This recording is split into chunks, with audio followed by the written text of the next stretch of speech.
Welcome to Great Day to be a Bobcat. My name is Eric Fouché, and I'm the Vice President for College Advancement and a proud Bates parent. As you know, this is one of the most important giving days at Bates College, but it's also a day for all of us to be in community together, no matter where we are in the world.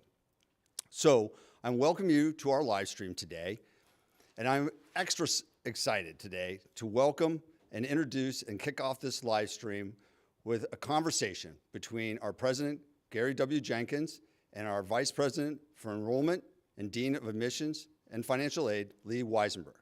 So without further ado, please welcome Lee and Gary.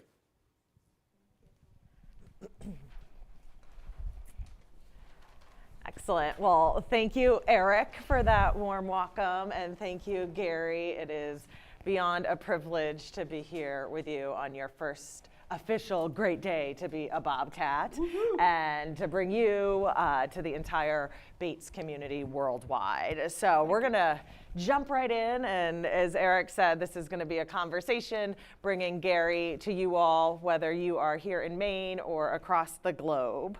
So to kick things off, Gary, I think many folks are hyper aware of your fabulous Instagram account, handle being Prez, P-R-E-S, Gary Jenkins, so follow along if you don't already. And through that, I think you've made it abundantly clear that you're really engaged with our students, with the local community, and we often hear you say, it's a great day to be a Bobcat. So in your first 9 months as president, what do you see as some of the things that make Bates great? Great. Well, first I want to say thank you, Lee, for doing this, and I'm so excited to be here and in conversation with you. And I want to say hello to everyone, to all of you watching, and just thank you for joining us today. As you know, Great Day is one of the most important giving days of the year for Bates, and I'm so glad that you're here and participating. So to answer your question, though, gosh, there's so many great things, so many wonderful things. I think the first thing that comes to mind for sure is where everything begins at Bates, and that's with academic excellence, right? The rigor of our academic program, the student-faculty relationships that are at the core. We see this in the amazing success that we've had with Fulbrights. As you know, we were named a top producer of Fulbrights for the 13th year in a row. So, I think it's the curricular breadth, it's the fact that our departments are cutting edge and filled with great faculty who are really the backbone of the institution. So that's the first thing. But it goes beyond that, right? It's the fact that we are committed to developing the whole person. Yes. And that's something that's really, you hear about, but to see it and to ultimately be a little part of it is really, really wonderful. At Bates, there are terrific opportunities for our students to grow, to explore their passions, to discover new passions, and develop their strengths, particularly as leaders who are going to go out in the world and make a difference. We have staff that are so devoted to them and to their success, and our academic programs are really phenomenal. We've had so much success in athletics this semester, and that's been a lot of fun to cheer them on. But also, our arts are fantastic. Just this week, on Monday, I went to see one of our plays, nice. Theater and Dance. Nice. Had a terrific play, and as you know, Lee, I'm a big theater person. Yes. Is one of my passions, so that was really fun, and it was a world premiere. It was a play that was written and directed by some fantastic outside professionals who then worked with our students on everything to put it together. I mean, those kinds of opportunities are incredible, and that's what we offer at Bates, and it's just been so exciting. Gosh, I can keep going. The distinctive nature of what we offer here at Bates. I think about things like short-term, purposeful work, I think about the one dining hall and how that contributes to our community, and seeing all that has been really exciting. For certain. Well, thank you for sharing all that and those stories, and I know there will be more during your time at Bates, where you'll continue to celebrate why it's so great to be a Bobcat. Tying that to today specifically, as Eric mentioned, this is the biggest giving day for the college, and that is why we are with all of you, our broad Bates community. So what is it that excites you, Gary, about giving days in general, and then certainly now at Bates? Sure. Well, I love giving days, and certainly this is an exciting one to be a part of, because I think we do it so well. And as you know, we have an amazing advancement team, and our colleagues are terrific. So I want to thank them for putting this together. But why I'm excited about it, and what I like about them, there are actually a couple things. First, they bring really a broad base of people together, and it's the kind of it's a reminder that every gift counts, every gift matters, and that we can come together as individuals and be part of a collective to make something, a meaningful difference for the institution. It's an opportunity to show that broad base of support from all classes, all segments. A lot of fundraising sometimes happens in segments, in sectors, in groups, and this is an opportunity for everyone to come together to support Bates, and that's really exciting. And we also have a nice component where it's not just reaching to alumni off campus, it's connecting them to students on campus. And what that does is it shows students how much alumni care about them, and that they're part of something that ties through the generations. And I know that this year we're targeting, I believe, 1,907 donors, right? Isn't that the target? Yes. And that number was, you say, our donors might be like, why? Why that number? That's the exact number of students we have on campus this semester. Correct. I can verify that.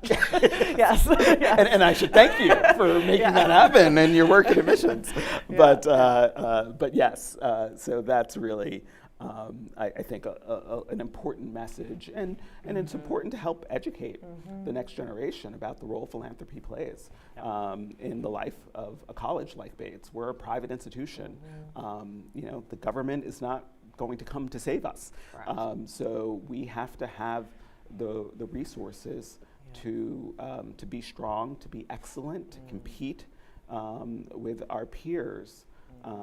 And I think that our culture of philanthropy is really critical to our success and our ability to continue to thrive into the future. And giving days, I think, really help center that. They help highlight that.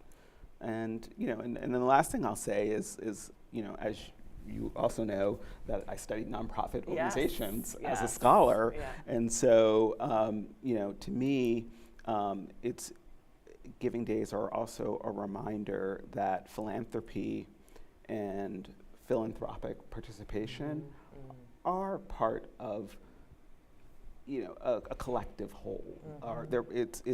It's a metaphorical coming together, which is what ultimately philanthropy and nonprofits are all about. It's about pluralism. It's about a vision of people coming together, even across generations, to make a difference in the world. So love it. So that's what we do. Thank you. And I can feel the energy, and I think just having my own experience with great days in the past, it's that coming together, it's that energy, it's that momentum.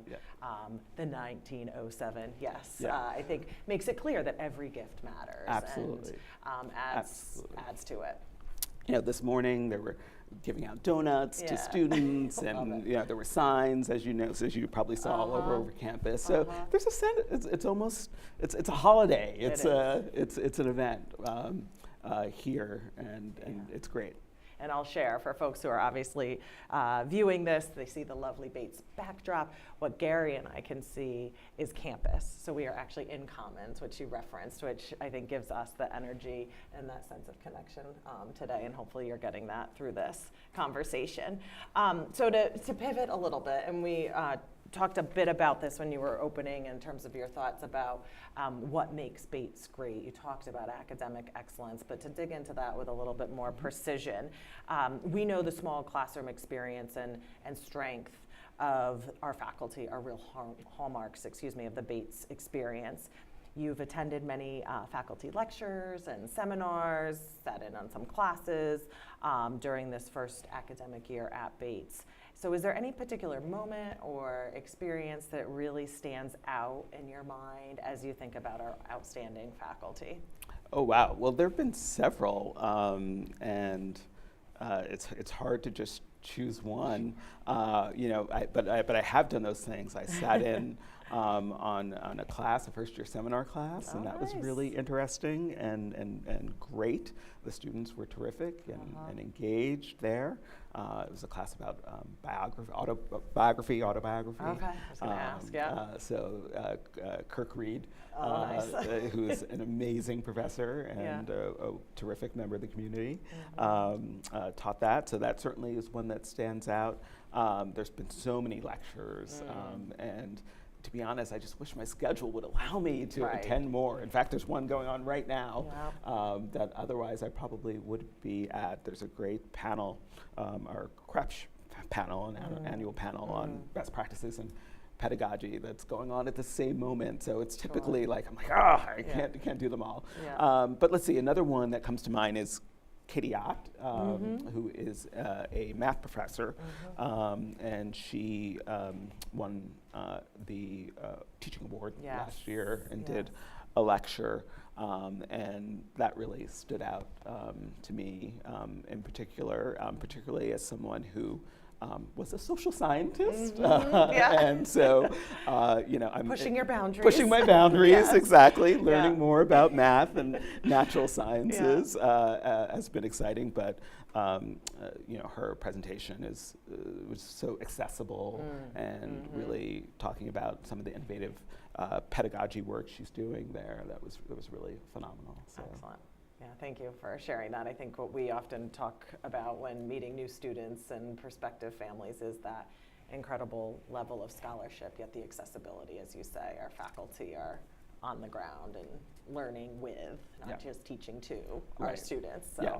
No, it's a true model of teacher-scholar that still exists at a place like Bates, that it's a both and, both are valued, and really we ask our faculty to be excellent in both pieces, and it's really creates the gold standard in higher education, undergraduate higher education, in my mind.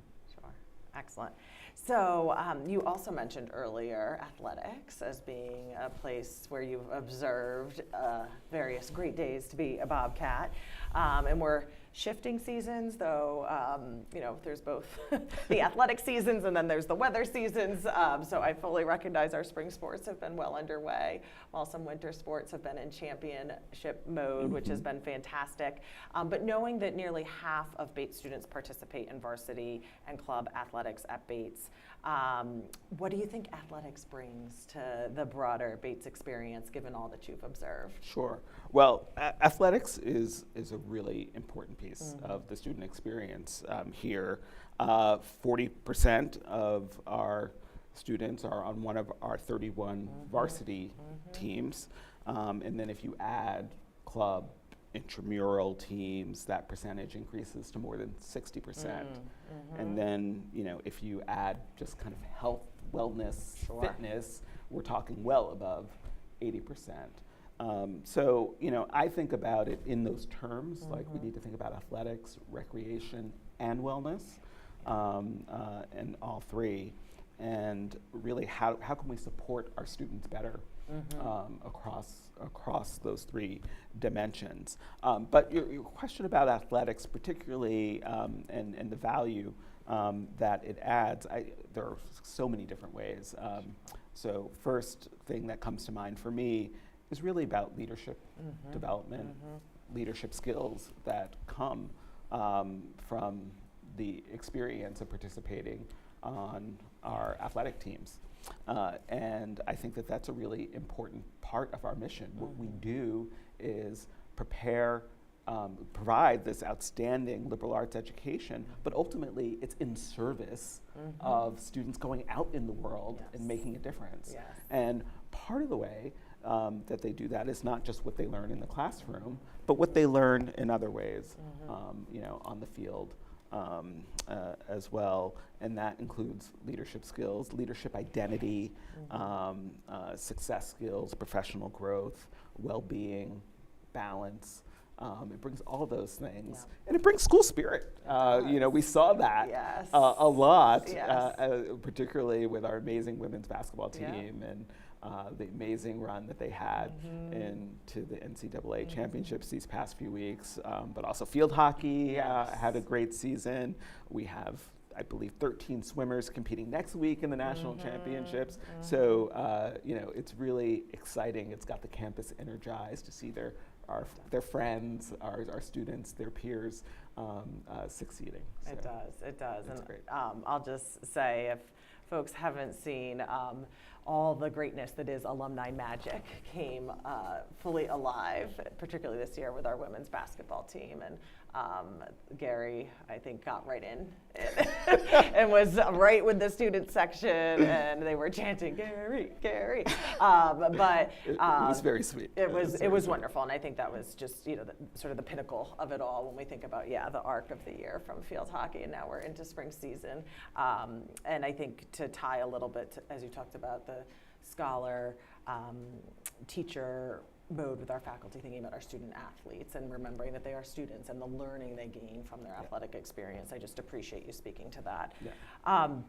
You mentioned wellness, you mentioned well-being, and emerging research shows that student well-being has a major influence on overall student success.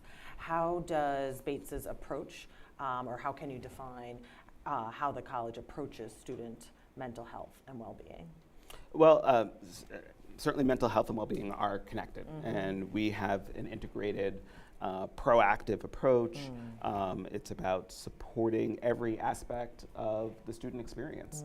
And so our approach is to be proactive, to help, to have the supports in place to help students navigate their experience. And that happens in lots of ways. I think oftentimes when people hear mental health, they think about CAPS and the services that are provided there with professional trained counselors, and we have that, and we do that well, and that is important, but that's only part of the solution, right? There's a much broader spectrum when we're talking about well-being and overall health, mental health included, and our student affairs division has lots of different points of entry and points of support there.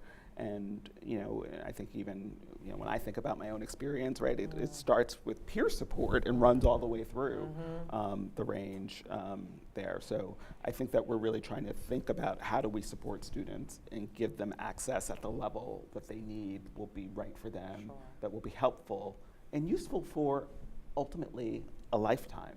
And it's things like the programs out of the multi-faith chaplaincy, even recreation, going back to that, that's part of wellness, the ability to access fitness and take care of yourself, and how do we provide the training, the skills of a lifetime to manage stress and stressors that people are going to inevitably encounter. But again, so that they can still go out and be successful and be leaders, we want to provide the foundation, the building blocks, the coping skills now and here. And I think it's healthy, no pun intended, but it's healthy that we as an institution are talking openly about it and creating that openness for students to come forward and be self-advocates. Little different turn here. So we've talked a lot about Bates, but also want to make sure we recognize our broader community and thinking about Lewiston. Today is Pi Day, not P-I-E, but I will take this to food, knowing that you're a bit of a foodie. 314159. Yes. That day? Yes, for the non-mathematician. So what is your current, yours and John's perhaps, current favorite local spot to get a sweet treat or some deliciousness in Lewiston and Auburn? So I haven't found a favorite place for pie yet. Okay. But go somewhere. you're the Lewiston expert. You should tell me where to go. But my favorites so far for sweets, Labity's Bakery, the whoopie pie place. I think I'm pronouncing it right. You are. Okay. Yes. So yeah, I mean whoopie pies, they're pretty amazing. And it's one of those things like I knew I liked them, but to be honest, in Minnesota, Columbus, like wasn't having them that often. Sure. And now that we're here, there've been a lot of whoopie pies. Excellent. So that's probably my favorite. John's favorite is definitely, it's called Main Street Dairy Treat. Okay. He loves their froyo. Okay. And I always get the ice cream. I'm like, froyo, no, I want the real thing. The real stuff. Give me the real stuff. Awesome. So we do that, and then, and I got to throw in a plug for Bon Vivant in general. Just their, I just think it's an amazing restaurant, and they do start to finish. The whole meal is great, including their desserts. Dessert, excellent, yeah. And folks should know that yesterday was opening day for Dairy Joy. So within blocks of campus. So I haven't tried Dairy Joy. Oh, you yet. haven't? No. Oh, our team made a little trek over, Okay. and students were flocking there yesterday afternoon. I'd say the Cupcakery Yes. is a great spot too. Yes, Just Cupcakery is now great. walkable from campus, about 3 blocks the opposite direction. Yes. So we had our team cupcakes. Those That's were right. from the Cupcakery that we For had. Malcolm's birthday. Yes. Love it. So maybe just to wrap this up, Gary, I wish we had more time, but you'll make perhaps a couple cameos later on throughout the live stream. But in your first months as president, you've had the opportunity to meet with hundreds of alumni, families, and friends of the college. In fact, you were just in Chicago and are headed out again. Are there any impressions or takeaways from your conversations, perhaps again a favorite moment that you've shared with Bates alums or families? Well, certainly, the takeaways are how much support, how much love there is for Bates. Whenever I talk to folks, I'm always heartened by how much admiration, appreciation our alumni have, or even other people. When you're named to this kind of job, you kind of talk to people and they say, "Oh, my friend from high school went to Bates. My best friend from the office's son goes to Bates," etc. There's that kind of one-off, and inevitably it's great experience. It's such a great school, and they loved it, and so that's been really nice, and people have been so supportive and warm. In terms of moments, gosh, there have been so many wonderful moments, both on campus and off campus. Great events in the fall, particularly the MoMA, the event at the Museum of Modern Art, New York. That's certainly a memorable one. And then so many things on campus, including lots of fun in alumni gym recently. Awesome. Has been great, and meeting some of our amazing alums, including I did meet Brian Gumbel, class of '70, who is someone I've admired since I was a child. So that's been really fun. Excellent. Well, thank you, Gary, again for allowing me and all of the Bates community to share your first great day to be a Bobcat. We're thrilled you're here, to say the least, and just thanks for opening up in this conversation. Great. Thank you. Thank you, Absolutely. Lee. And this was really, really fun and as well, and I really appreciate the time. So I think it's my job to close this out and move on. So I'm just going to say thank you so much for all of you for joining us for this discussion. I hope you enjoyed it. Thank you for celebrating. Great day to be a Bobcat with us. As a community, we know the power of a Bates education, the way that Bates prepares students to make positive contributions in their communities, to their organizations, to the wider world. Our Bates experience is kind of like the liberal arts, right, Lee? It's rooted in deep inquiry and creative problem solving and powerful collaboration, and it prepares students to meet whatever challenges are going to come in front of them. And I think that our community of learning, whether it's on campus, whether you're off campus, you're still part of the community, you make a difference. And we're taking time to celebrate that today because it's always a great day to be a Bobcat. Thanks for your continued support of Bates. Have a great day.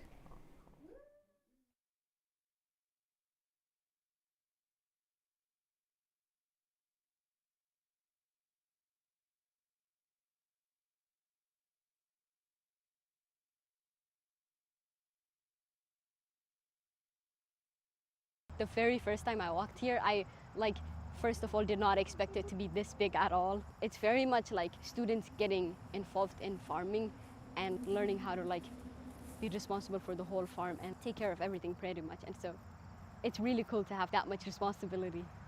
You can just connect with anyone from the gardening club or from the eco-rebs, and they'll tell you everything you need to know about sustainability at Bates and ways you can get involved in it.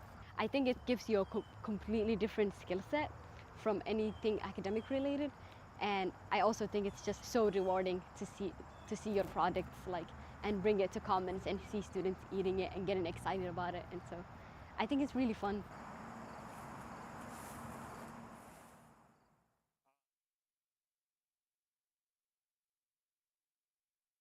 Tonight is Trash and Show, which is very exciting. It's an annual show that the eco-reps put on in collaboration with Dining, and it's basically a chance for students to create really cool outfits out of trash and then model them as if they were in a real fashion show. I was definitely very nervous. It helped that I went to Harvest Dinner before with my friends. They hyped me up. I finally get to do it, and it's going to be in person, and I get to have somebody else model for me. It's so exciting to be back. It was so cool to be part of such a big Bates tradition. This sort of thing is why I came to Bates. It's it's investment in sustainability, and also putting on a bunch of trash to walk down a runway. That's so cool and so fun. It was definitely one of my most Bates iconic nights.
So this summer I have 6 research students working with me. We're all focused on similar questions related to carbon cycling in salt marshes.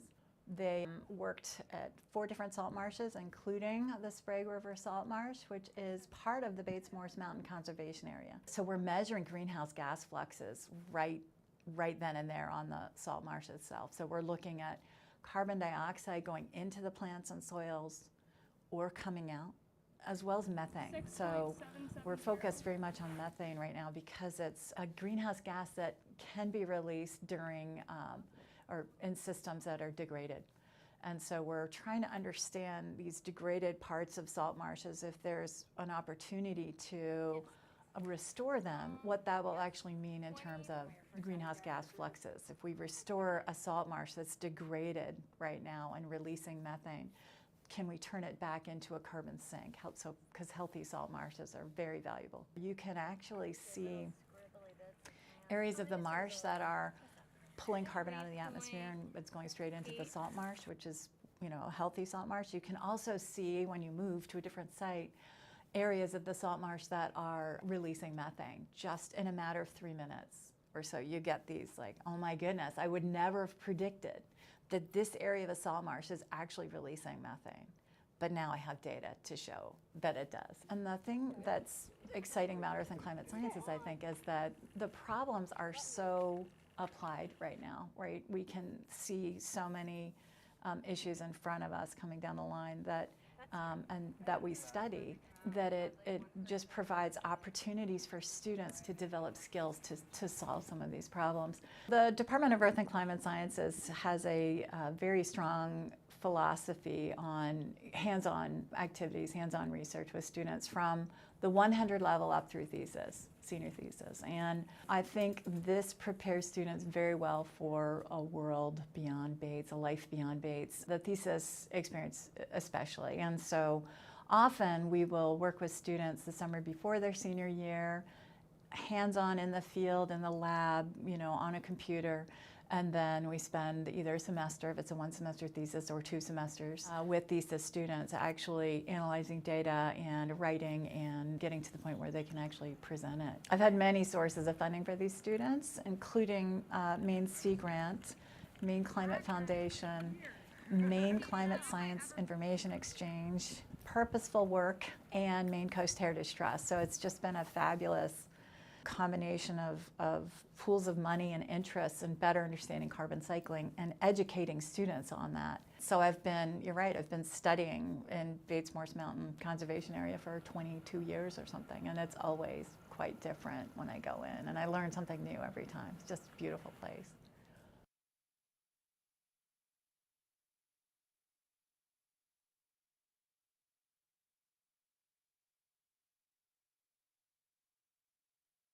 It's a great day to be a Bobcat. The cross season's starting. It's a great day to be a Bobcat. I love the people here at Bates. Because of the Center of Purposeful Work and the amazing support system there. Cheesecake Key Lime Bars! Because I'm with my friends! Because I'm going skiing at Lost Valley later with my ski club. Because it's a beautiful day outside! Because Garth is back. Because of all my friends and Professor support on campus. Because I get to eat lunch with my friends. It's sunny out. Because campus looks so pretty under all the snow. Because at Bates you can make great friends. Because spring sports just started. Because the cross started yesterday. Because we're one day closer to spring. Because it's falafel day. Because it's ski season. Because we love the community. Because of the Robinson players. Because I got free presents. Because of the friends. Because of Sunday Sunday. Because we have a concert coming up. Because of the ice cream machine. Because we got omelets in Commons this morning. Because of the wholesome community. Because I'm a senior. Because of the amazing campus. Because of friends. Because the turf is clear. Because I get to have lunch with my roommate. Because I got to have class with some of my favorite professors. Because I have no class today. Because we get really good ice cream. Because Bates Rugby exists. Because of the people. And we're interacting with everybody. Because of my professors. Because the Ranch has expanded hours. Because we have 2 NESCAT games this weekend. Because we got practices today. It's a great day to be a Bobcat.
great this morning.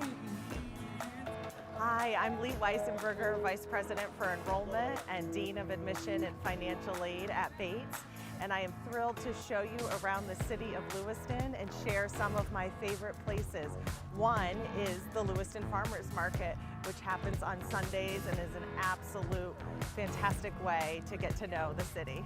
So we are at Baxter Pub, which is a student favorite for certain in town. Fantastic outdoor seating, also by the canal, so you get a good sense of the main outdoors. So this zebra is a beautiful piece of public art and really just a hidden gem in the city that makes me smile every time I see it. I'm here at Forage getting my morning cup of coffee, a fantastic place for bagels and certainly great coffee. Here's another public art gem, these butterflies, this purple and green one being my personal favorite.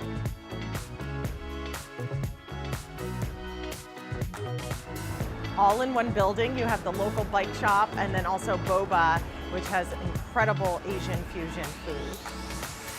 Mother India is a family favorite. We love to get dinner here, Chana Saag being my choice, and it's also walkable from campus.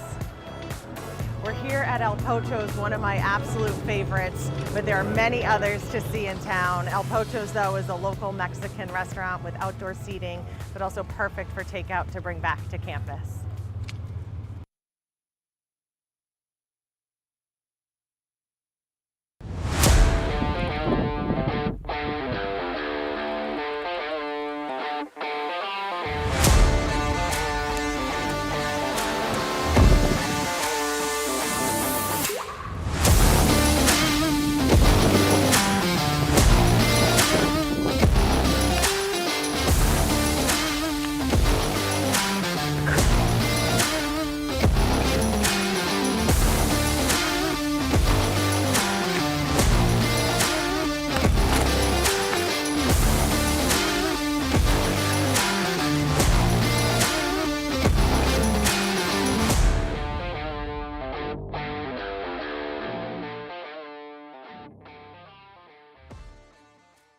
Schaefer stage definitely feels magical.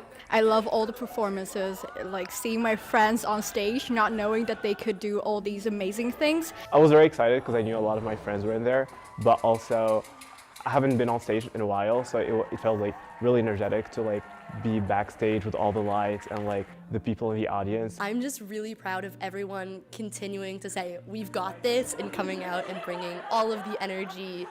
It was great. There were so many performances, amazing performances. I was like, wow, this is amazing. Like, you don't really see this everywhere. I think the reason why I'm doing it is just like I really love theater, and I just like all kinds of work involved in theater. I just feel like so happy to be here, and I just like feel so happy to be like included in the group, and I've never expected that happen. Yeah, I feel like it's very important. Bates is such a diverse place, and to everyone to have that safe space to kind of like share more about themselves and their culture and where they come from. The more we have these opportunities for highlighting our multidimensionality as students, as faculty, as staff, the better. I think my favorite part was definitely watching everyone else's pieces. Like it was very powerful. Everything just came together at the end, and it works like magic. We're all just so passionate about friendship, about cultures, about being on stage, having fun, and I think it's interesting to see how a student-run events was just held together by love and passion. It's really cool.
high probability that today will go down as my favorite day on campus.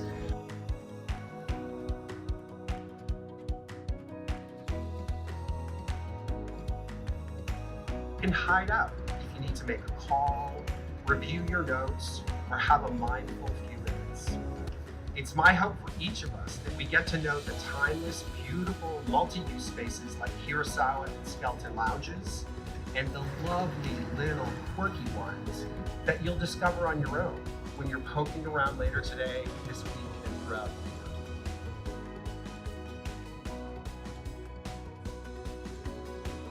There's great pragmatic sense in having the offices of campus life, the Dean of Students, the Office of Intercultural Education, the Center for Purposeful Work, Residence Life, and the Den all in one building.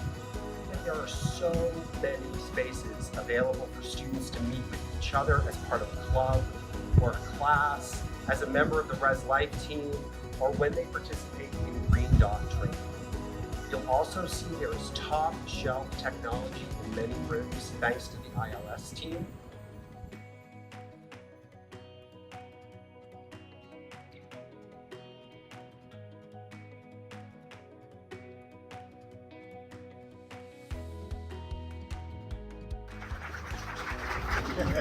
In short, please be part of the serendipity of this beautiful space. Thank you.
JFK to LAX, my mics get checked. Coast to coast, I rock it most times, no sweat. Me to you, get what we do and never forget. Now's the time, fall out of line and take your first step. Feet, five, four, fun. I smell hip hop and I want some. And I spy with my little eye. Two turntables, spin a record so fly. Fly like an eagle or soar like a pigeon. Lay it on thick, could give you just a smidgen. A little devil do you, all you have to do is listen. Music be the movement, everybody on a mission.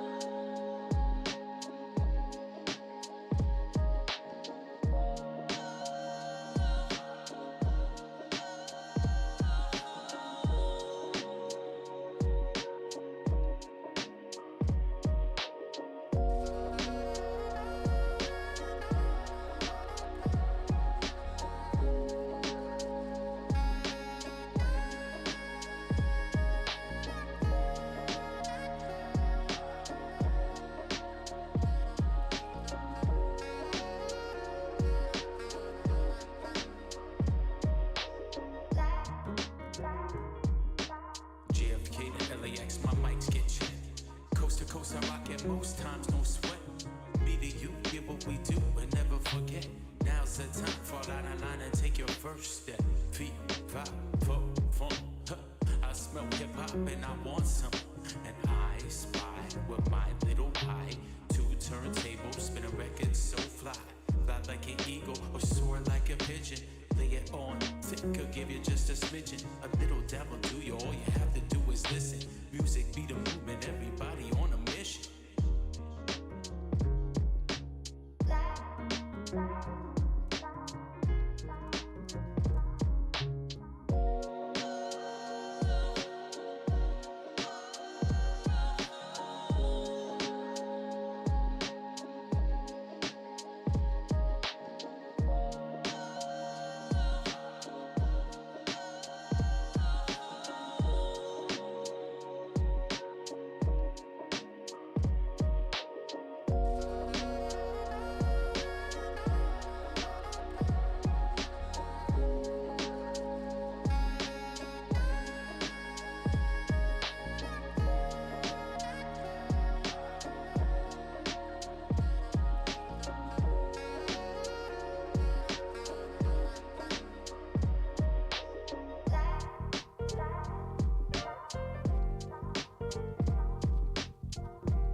When I first got to Bates, I used to have dreams about home. So I would have dreams that I'm back at my house or even back at my high school or like in Portland. And honestly, like up until pretty recently, but what I've noticed towards like the end of my junior year is that instead of dreaming about Portland or my house back home, when I'm home, I now dream about Bates.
You are on the cusp of a pilgrimage of the heart, where you will meet yourself over and over again in the challenging classroom, under the canopy of rustling trees on the quad, and among the chattering hallways of this hallowed place.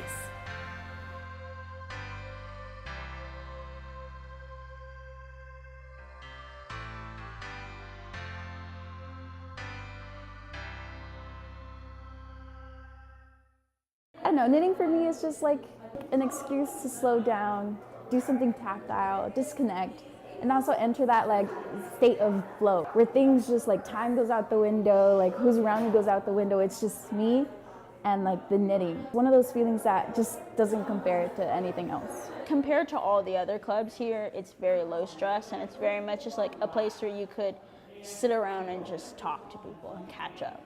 It's the same motion over and over again, but you just kind of go to these knitting spaces to talk to people you haven't before and learn how to make an art craft. It's just really nice to have a space where people can come and do something that they really like and also enjoy each other's company and make new friends. And it feels like a very unique place on campus that I'm just really happy is here.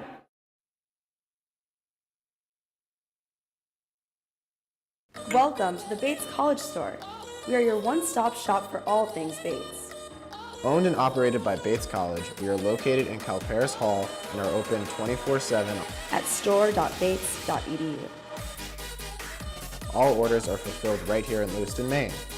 We have branded merchandise for everyone: adults, kids, toddlers, infants, and of course, pets. Great Day to Be a Bobcat branded items available all year long. Love Maine? We have specialty items from Maine retailers such as Sea Bags and LL Bean. Support Made in Maine. Items from Bates alumni and staff, such as books, chocolates, art prints, and cards. Thanks for stopping by. Don't forget, we are open 24/7 online at store.bates.edu. At Bates, every day is a great day to be a Bobcat.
I'm just excited to be part of this amazing community. It's an active community, a community of learners. It is a place that emphasizes kindness and warmth, but academic rigor. It's all the things we want in a great liberal arts college. It's what people say about Bates. When I was named as the next president, of course, I started talking to people, and people would say, oh, my friend went to Bates, my nephew went to Bates, I met people who went to Bates, and all of them talked about how wonderful the experience that they had at Bates was. I think that that's something that's really stuck with me.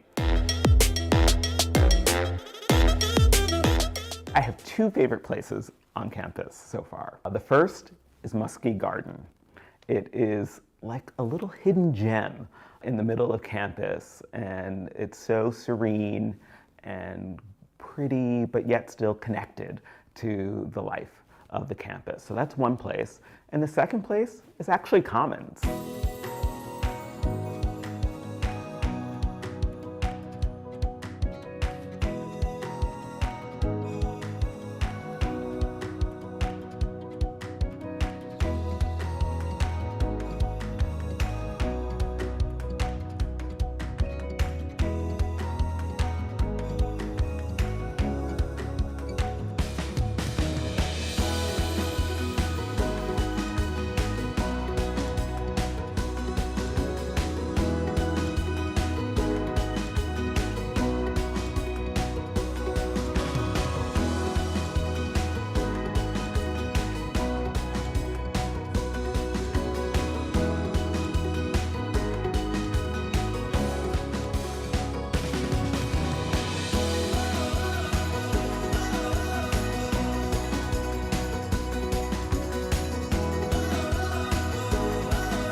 Welcome back. We are live here on Great Day to be a Bobcat. My name is Aaron Morse. I host a weekly podcast on Bates Athletics called the Bates Bobcast, and we have student athletes and coaches on every week during the school year. Special live edition here, as again, our goal today, and we're getting very close to that goal, is 1,907 donors, and we are 85% there at last check, so very excited for that. Remember, bates.edu/great day. This is Alexandra Long, A Rose of the Bates women's basketball team. She is a junior. They went to the Sweet 16 this year at the NCAA tournament. And first of all, A Rose, tell me about your nickname, where that comes from, because everyone just, calls you A Rose, even though you're Alexandra Long, but A Rose is your nickname. How'd that originate? Yeah, so this is a story a few people have heard a couple times, but my dad used to call me A Rose. My middle name is Rose, so the first letter of my first name, obviously, and then my middle, and it's just kind of stuck with me ever since, so I'm happy to have people call me it. And your family has a long history at NESCAC schools. Tell me a little bit about that background. You grew up going to NESCAC sporting events, right? Yeah, so I have 3 older siblings, 2 of whom went to NESCAC schools. My brother played baseball at Amherst College, and my sister played soccer at Williams College. So just as my parents attended a ton of my games here, they also went to theirs, and so I was a part of that environment growing up, and I spent a lot of time around these NESCAC schools for sure. And so when it came time to choosing a college, you had these other NESCAC schools, I'm sure, on your radar because you grew up watching it, but what made Bates the place for you? Well, here's everyone's favorite answer, of course, but absolutely this community that we are a part of, as you guys have seen, and just as that welcome took place of me sitting down here, the support we've received for our team over this run and through my whole career, and just in everything that I do around this campus is just incredible. So that's really the biggest piece. And one thing people should know, Division III athletics, we recruit now. Coaches are recruiting athletes to high-level competition, especially in the NESCAC. But you were not recruited here to play basketball. You decided to work out with the team your first year. Take us through your high school career, and when you're looking at colleges, were thinking the whole time, if I go to Bates, I want to try to walk on? How did that develop for you? So when I was playing high school sports, I played soccer, basketball, and lacrosse, so I was kind of an athlete all year round. And I really loved all of those sports, and I still do, absolutely. Basketball is obviously what I've landed on, and that holds the most special place in my heart for sure. But all of those sports were something that were going through my head as I was kind of reaching that junior year of high school recruiting process. And I just never quite settled on something. So the opportunity to be able to come to a D3 school and have the opportunity to try and walk onto a team, that was super special for me. And basketball, that's always kind of been my biggest love. So I'm glad I got the opportunity to do that. So did you have any conversation with the coaching staff or anything before you arrived on campus, or how did that go? So when I was initially a part of the class of 2024, and then kind of as the pandemic hit, I had the opportunity to go to NMH to do a postgraduate year, just so that kind of a little bit of normalcy could come back before I came to college. And so I kind of took that year to grow my game a little bit. But when I first came to visit, when I was a junior in high school initially, I did have an opportunity to talk with our coach. And there was obviously nothing that was super formal in that process, but I had a conversation with her beforehand, so it felt a little less intimidating maybe to reach out to her again. So in the fall, your first year, you just say, hey, I want to work out with the team, and they were like, okay, let's do it? Yeah, so I mean, that's the great thing about D3 sports. Obviously, on our team, we have this awesome culture where everyone's really bought into what we're doing, and it's you do it because you love it, and you love the people who you're doing it with. But the great opportunity for me, obviously, was that I was able to attend off-season pickups and lifts and stuff, and so that allowed the rest of my teammates, my now teammates, to get kind of a sense of who I was as a player, and I guess they were all right with it. And then your first year, you start the year kind of, on the bench, watching things, and then some injuries, so you get thrust into the rotation as a first year. I bet you weren't expecting that. I wasn't 100% expecting that, especially because I felt, obviously my first year and these past few years, we've had a great bench, so we've had a pretty deep bench of excellent players. So, I mean, your name gets called and you get thrown in there, and a little bit of trial by fire, but it was fun, and obviously that's been working out ever since. So. And what's it what was it like your first year to not only win an NESCAC title, but be a big part of that, really? Yeah, that was unbelievably special. I think that my senior class from my first year, they were just incredible. And they always had that championship mindset going into everything. And I've carried that with me these past few years for sure. And they've really instilled a different level of that in me. And so, like, I was happy to contribute as I could, whether that was in practice or in games. But it was just so special, and there was no group of women that deserved that more. I know when we interviewed you on the actual Bobcast, which, by the way, is gobatesbobcats.com/podcast. Check it out. I gave a throwback to your first year, the Mia Roy shot. I have to bring it up again against Roger Williams, first round of the NCAA tournament to force overtime at the buzzer. It was an inbounds play where you were the inbounds passer, but it didn't go exactly how you planned. Take us back to that moment. I have to bring it up again. Sorry. This is Aaron's favorite thing. He remembers everything, and he'll always bring it back to you. But again, thank you to Ariana Dahlia and Mia Roy for really saving that moment. But I mean, you learn through the process. I mean, it was still like a great thing to be a part of, and it's a little silly to look back on now. But I mean, each time you inbounce the ball again and again and again. And I mean, obviously this year we had one with a little more success, so at least that's something good to hold on to. Yeah, well, this year we had the buzzer beater against Tufts, where you inbounded with 0.8 seconds left, and Elsa Delario went up and got the buzzer beating victory. And it was a soccer style throw in, so a kind of a throwback to your soccer days. Throwback to those days, I guess. And, second team all NESCAC this year. What does that mean, to go from walk-on to second team all NESCAC for you? I think that's super special for me. I think that that really speaks a lot to the people that are around me in that program, to the belief that my coaches have in me, and have worked really hard to help develop different things with me, and my teammates push me every single day. Obviously, Morgan and Elsa being on the first team, which was unbelievably well-deserved, and so many people contributed in so many different ways, but of course, like, it's nice to see your name there. That's really fun. One thing, obviously, this is focusing on the support of alumni here today with Great Day to Be a Bobcat. Women's basketball has a lot of alumni support in particular, I would say. So take us through what that means to have the alums constantly at your games, checking in, watching the games online and whatnot. What's that like? It's fantastic. I mean, like, obviously we have just like a lot of sports programs and like back to Bates kind of stuff on campus, but we have like our alumni weekend, and our alums come and play pickup a little bit with each other, and we really get to hang out with them. And I think that that's super special that we get a day to kind of celebrate all that they've done to grow this program and grow our culture, and kind of lay the foundation for that. So, I mean, there's no one I'm more appreciative to, so it's so special that we get to see them so often, and they are our biggest fans for sure. Yeah, I mean, how often do you hear from them in text and stuff? All the time. Yeah. I mean, at least a few after games for sure. Yeah. And so the team this year, Sweet 16, but I know it's a weird thing to say, but it almost feels disappointing a little bit, doesn't it? I mean, what does that say where the program is? Thinking, wow, the ceiling is so high right now. I mean, obviously we wanted to continue that run. Come March Madness time, things happen as they do. But I think that we are really proud of how this year went. We had some excellent leadership this year. Morgan, Davina, and Allison did a fantastic job as our senior class. And I'm really glad that we got to kind of close it out on this special run with them. So that was really exciting.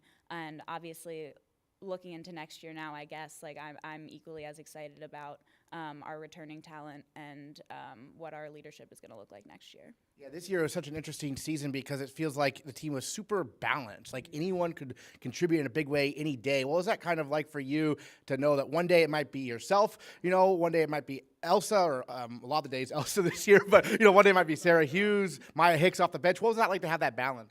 I think it was just so special. I mean, I think it's hard to scout our team if you're gonna have a bunch of people kind of bringing a little something extra on a different day. I think that we all had kind of our usual things that we could contribute, but it's always fun to see someone kind of throw something special out there.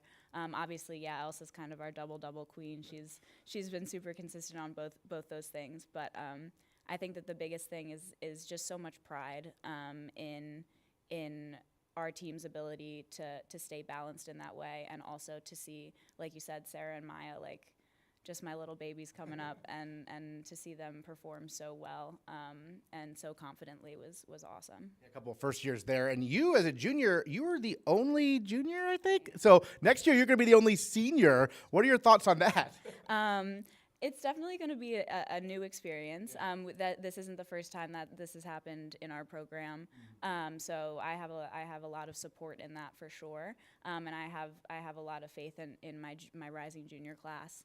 We're going to have, obviously with one of me, several incoming first years, so that'll be a kind of a big class to get to know, but I'm super excited about it. I think that they'll fit right into the culture we've built so far and only contribute positive things to that. I've noticed definitely your family is at almost every game. What's it like to have that family support? Because, again, the NESCAC background for a lot of your siblings, but also your parents have a background in education as well. So what's it like to have all that family support? It means the absolute world to me. I mean, obviously this year, based on our travel schedule, we also got to go down to Connecticut a bunch. So some of my extended family that was down there was able to see me play this year, which is really always fun and exciting. But my core group of my parents and my older sister coming out to the games all the time was super fun and special. Like I said to you before, like they would always make it to my brother's games, my sister's games, but I have the unique situation of being the youngest, so they don't really have anywhere else to split their time. So they obviously have a lot of opportunities to come, and they love it. They love that kind of weekend. It's just a part of our family, so it's been really special. Now, you're as you mentioned, you're younger than your siblings. Was it so much of an age gap where there wasn't really any sort of rivalry, or was there a little bit of rivalry? I mean, I guess there's always a little bit. I'd say there's more now than when we were younger. Right. If you ask my brother, I'll go down and I'll spend the summer with him, and we'll play pickup a couple times, one-on-one against each other, and it's tough to beat him.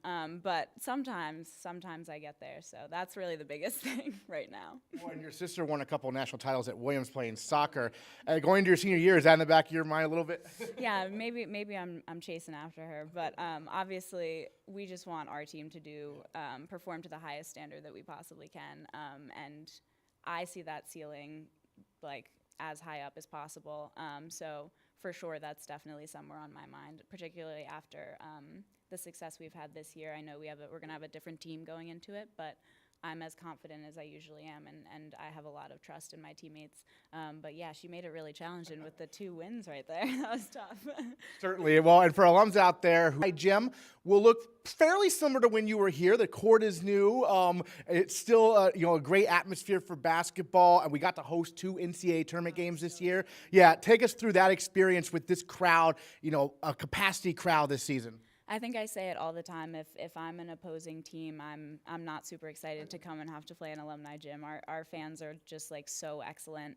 We have an incredible number of people that are a part of this like close community that are always at our games, regardless of how big it is, what weekend it is. You're going to see the same faces sitting behind the bench, which is really, really special and exciting. But of course, during this tournament time, the number of people that put in so much work to make our gym able for us to do that was just like so touching, and I really appreciate every single person who had a hand in that, yourself included, obviously. But that was just so special, and it was just so exciting to see so many people pour through the doors. Like that's an environment I've never found myself in yet, and I hope we'll be able to sustain that. Well, one of the moments, I don't know if you noticed it during the game, but Gary Jenkins, president of Bates, going into the student section, did you notice that during the game, or is that what you noticed later? I'm going to be honest with you. The one chant I heard from the students was definitely the Gary Jenkins one, so absolutely I saw Jason run over and usher Gary down the sideline and into the Cats clutter. That was really funny. Great. Well, any other thoughts on your time at Bates so far and what it's meant to you going into your senior year coming up? I think I'm so excited to take every day one at a time. I mean, obviously on the sports end of things, this year has been tremendous and a long season, gratefully. And obviously I'm looking to do that again in my senior year, but also just around campus, like the spaces I find myself in, my academics, all of those things. I'm excited, and it's coming up a lot sooner than I ever thought it would. It really does fly by. But I've enjoyed every single moment that I've had here, and I'm excited to make even more special memories. I'm glad you brought up academics because I forgot it and I apologize. But like, what are you studying here at Bates, and what are your kind of thoughts about post college, even though you have a little while? Yeah, so I'm a math major with a digital and computational studies minor, and regardless of those two things that I just said, I think moving into my postgraduate stuff, it's going to have some stuff to do with nonprofit work, maybe teaching, unsure about that. But I think that a lot of it's going to be a social side of things, so yeah. Excellent. Alexandra Long, A. Rose, junior on the Bates women's basketball team. Sweet 16 this year, 24-6, the second most wins in one season in Bates women's basketball history. Thanks so much. Thanks, Aaron. I appreciate it. All right, that's A. Rose joining us, and we're going to welcome in now Ella Blum, senior on the Bates field hockey team, also an NCAA tournament team this year for the Bobcats, actually for the first time in Bates field hockey history. So, Ella, what did that mean to you to make that history as a senior? I don't even know how you can kind of put it into words, really. I mean, I just remember a couple months earlier than this time 4 years ago, watching the team play and being in awe because they were ranked for some of the first time in history. They were ranked in like that teen area, and to me that was like the coolest thing in the world, that the fact that they were ranked.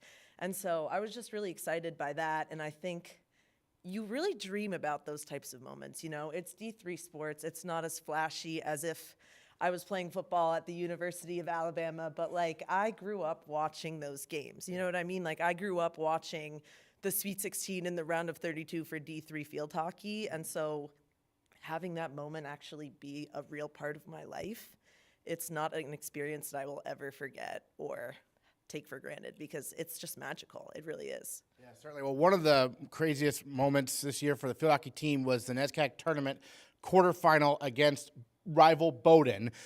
For some context, it obviously was shortly after the tragic, shooting here in Lewiston. So the team came together, did fundraiser, wore blue socks in honor of Lewiston. It was an emotional game. Really, we had some readings beforehand at the field, a packed house at Campus Avenue Field, and then a dramatic victory where the students actually rushed the field after Maria Femia's goal. Just take us through that day from your perspective.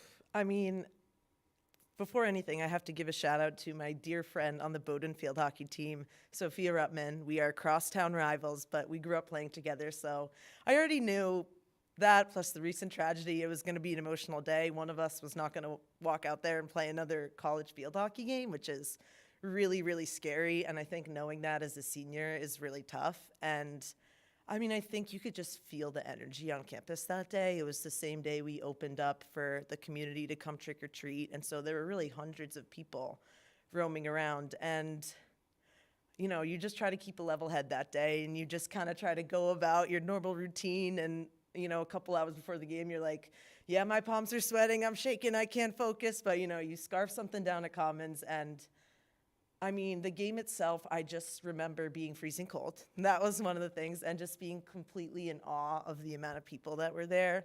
My parents were there. I live 5 hours away, so that was really, really special. And I remember being freezing. I remember just thinking everything you got at every turn. I scored in that game, and I was assisted by Kate McManaman, which was a beautiful assist. And I just remember distinctly saying to myself, like, look around, take a second to look around, because I mean, that's about as magical a moment as making the NCAA tournament. So I just looked around, and I think it was just the epitome of a Bates community. It was more people than you would ever see at pretty much any level college field hockey game. Mm-hmm. It was freezing cold. It was just really magical. And I remember standing on the sideline, squeezing Anna Lindice as hard as I could during the overtime. And you just truly cannot breathe. Like, you truly forget how to breathe in those moments. And funnily enough, as soon as we scored, I sprint out onto the field. And since it was so cold and I had been standing for so long, both of my legs started cramping up, actually, completely cramping up, both of my legs. So I'm like sprinting over to join the students, but I'm also like huddled over, like trying to massage my calf, but I'm like, I just can't miss it. And I'm like on my knees kind of, I'm like grabbing my friend Emma, and I'm like, Emma, help, but I'm also like, yes. So it was both hilarious, and of course that would happen to me because those things always happen to me, and also like one of the best moments of definitely my college experience and probably my life. So I don't even know how you can sum that up, but that was a day to remember for sure. Yeah, and fans storming the field. I talked to coaches, like Ian Wagg's been coaching field hockey for who knows how long, but he said he'd never seen fans storm the field after a field hockey game before. Yeah, I don't think it's ever happened in the history of, I don't know, if anyone watching this knows of someone who has stormed a field hockey field, please let us know, because as of now, we could probably hold a record. Yeah. We should probably contact someone about that record. But yeah, I mean, it's not the most common sport, but hopefully we're putting it on the map a little bit more around here at Bates, and it's really awesome, even though I know a lot of our fans might not necessarily know the rules. We don't always know them either, so we're all in the same boat. It's just awesome, having anyone there. Well, you mentioned, maybe not the most common sport, so how did you first get involved with the sport growing up? So my dad was an athlete. My mom was also a college athlete. She rowed at University of Albany, and my dad actually played soccer at Amherst College and lacrosse there. So I kind of followed in his footsteps a bit, but I'm the youngest of three, and I have two older brothers, and they stayed about as far away from sports as they possibly could. So it was kind of like a debate with me of whether or not I would get into that. And, I tried my fair share of volleyball, and, maybe I picked up a lacrosse stick that's really big in my area, and, did a basketball clinic. But I just loved hockey, I think, from a really young age, and I think my parents genuinely just found a flyer for a town clinic, Lewisboro field hockey clinic for, fourth graders, and I did that clinic, and I was just like, yep, I was just really sold. And even from there, I tried more things. I got pulled into running track for a season in middle school. That was not pretty, would not recommend that. But yeah, I just always found myself wanting to play field hockey, and luckily I was in an area where I could play year-round. And so it just really was it for me. I played at a small club called Rye Field Hockey Academy. There's probably only 100 girls across every age group, and I just completely fell in love with the sport. And I think it helps that I'm also a die-hard New York Rangers fan. So huge hockey fan, ice hockey, not particularly interested in any other sports in terms of like a professional following, but also, of course, a Bates super fan, which should be noted. Of course. Yes, I saw you at many Bates women's basketball games this year. I think, the school spirit in general. What's that like to have the support of, other sports when you're playing, also for you to support some other teams as well, having a lot of success?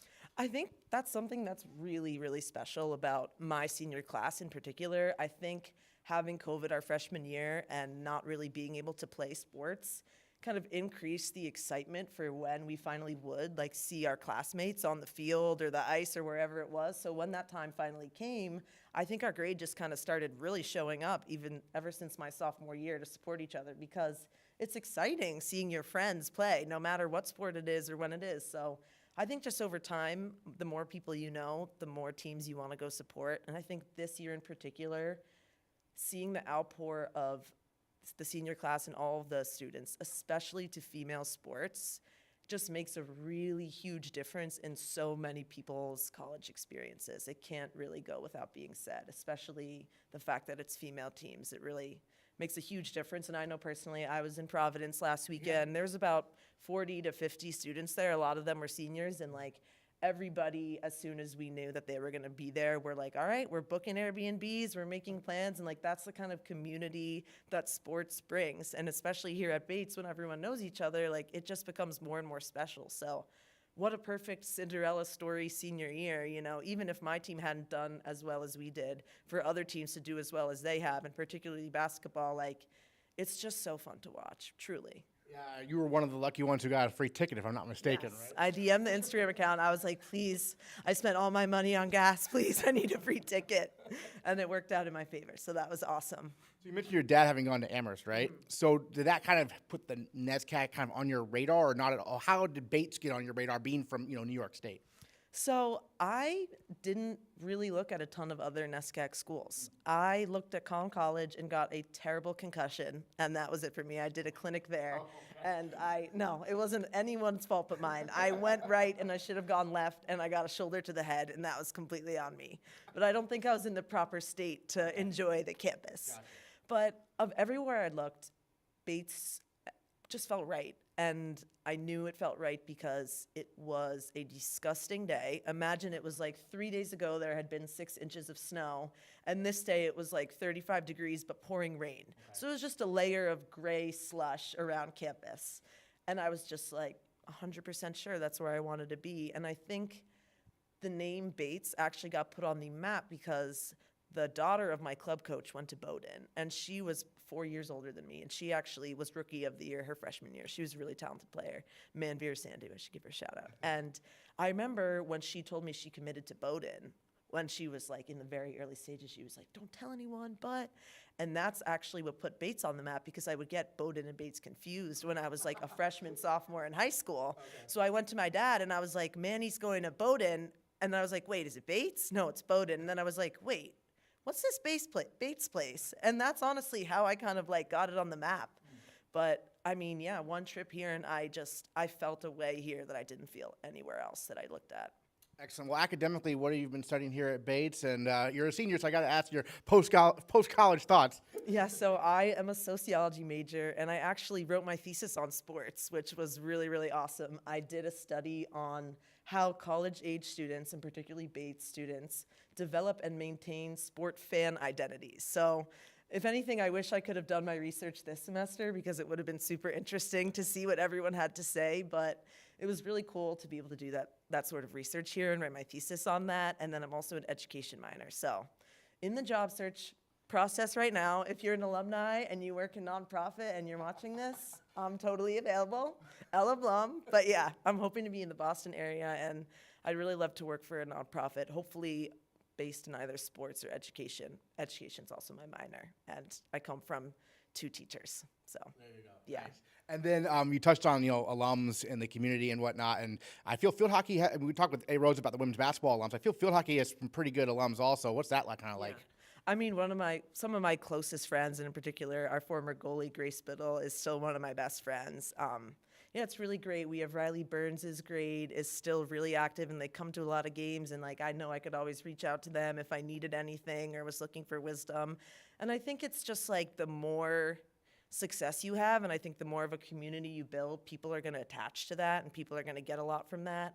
I know I got a lot from going to the women's basketball games, and I think it's kind of like a similar thing. I think if you create something for people to be excited about at Bates, or who went to Bates, they absolutely will be, and that's like what Bates is about. And so obviously this year was amazing for the field hockey team. Looking back on your time, playing here at Bates, what are some other moments that kind of stand out to you, maybe on the field or off the field we haven't mentioned? I mean, I don't even know. There's so many that I couldn't even begin to describe it, but I think just really learning a lot through my time, and like learning what hard work looks like and feels like, because you kind of know that before college, but I think, being a part of a group and like setting your mind to something, and for us, we knew that was just going further than we had before.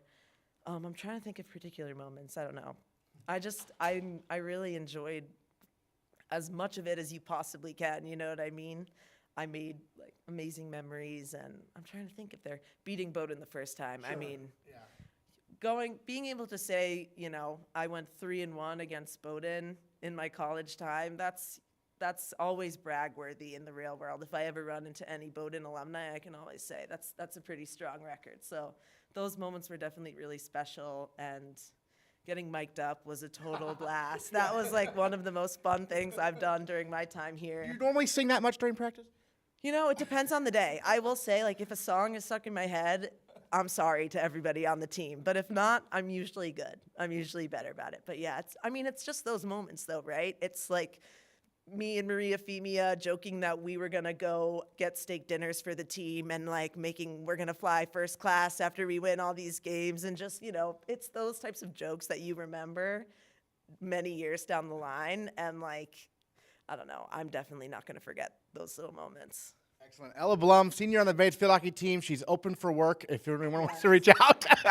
Thank you so much for joining us on the live Bobcast. Thanks again. Appreciate it.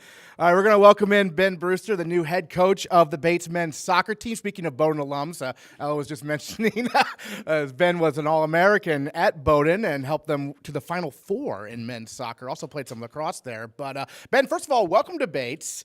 You're obviously very familiar with the NESCAC, but what attracted you to the head coaching position here, which you just got hired for about a little under a month ago? Yeah, of course. So I grew up in Maine, love this state, and so I've been at UMass now for the last 6.5 years in the role of an associate head coach. So, I wanted selective in terms of what was the next step, and the school itself being a great academic institution. On top of that, being on campus, meeting with people, meeting with the team, I got a really good feeling for the people here. And I think that is what really drew me in the end to Bates is a good group of people.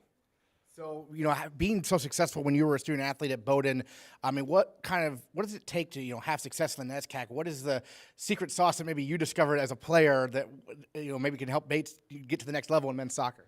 Yeah, I mean, I think the intriguing thing about the NESCAC is the lack of contact there is with coaches in the offseason. So a lot of it's led by the student athletes on the team in terms of the work that they put in. So I feel as though trying to create a culture and with the student athletes are leading and committed to what they're doing in the off season in terms of everything off the field, from their weightlifting to how they train on their own, their training habits, how they hydrate, their diet, everything along those lines, because again, there's a lack of contact with the coaches, so a lot of it's a unique experience for the student athletes to be able to lead it themselves. Soccer is an interesting sport because I feel like almost every kid in America plays soccer at some point growing up. Even I played soccer, and I can barely run up and down a soccer field. But what made soccer kind of your maybe favorite sport, best sport? I don't know. I mean, you played lacrosse too, but tell us about what drew you to soccer from a competitive standpoint. That's a great question. I played all sorts of sports growing up. So I grew up playing baseball and soccer and basketball, and then it transitioned to lacrosse and soccer. I think the aspect of there's two 45-minute halves. There's no timeouts. It's a very free-flowing game in which, it's not a lot of stop and start and stop and start. And that, I think, is what drew me to it, is just the free-flowing nature of it, where you're playing for two 45-minute halves without a lot of whistles and stoppages and everything like that.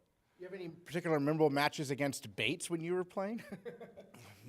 There was a game here that we actually played on Garcelon. Okay. We had, yeah, and I think it was 2011, and we were having a tough season that year, and we ended up winning 1-0, which was a great win for us at the time. But I remember the last 10 minutes of the game, the crossbar, post, we were just hanging on, and thankfully we got out of there with all 3 points. But it was that was a memorable one, and it was the only time actually we played on the turf. All the other games were down on the Russell Field. Which, by the way, will soon be turf. That is a project we're doing here, and so we'll have plenty of turf games in the future. But I was going to ask you about, you mentioned the lack of contact with coaches during the offseason. Now, the NESCAC has allowed some spring practices for fall sports. Yeah. Amazing, right? So I assume you're going to take advantage of that with your new team. So what are some things you're going to be looking for this spring with the little bit of time you get with the Bobcats, right? Yeah, it's been really nice. So this is just my second week. Yeah. And so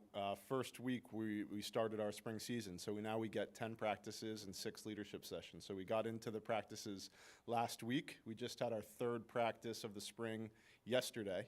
And it's really good. It's really good to be able to be on the field with the student athletes, start to implement really training habits, mentality of the group is something that I'm focusing on, and just how we compete each and every day. I think you focus on the small things and have a big end goal in sight, but by focusing on small little tasks, and the little task for last night was, can we train how we did yesterday, how we did the first week, where everyone was all excited to be back on the field. So everyone brought a great level of energy and enthusiasm, and I think if you take care and focus on the small things, that will lead to success in the short and the long term. Yeah, one of the themes here with Great Day, obviously, is the alumni support we have here at Bates. We're talking with A. Rose and Ella Blum about women's basketball and field hockey, respectively, the alums, their passion for the sport. What's your message to the men's soccer alums out there who are maybe watching this about what you're going to bring to this program? What should they be looking out for? Yeah, excited to connect with the men's soccer alums.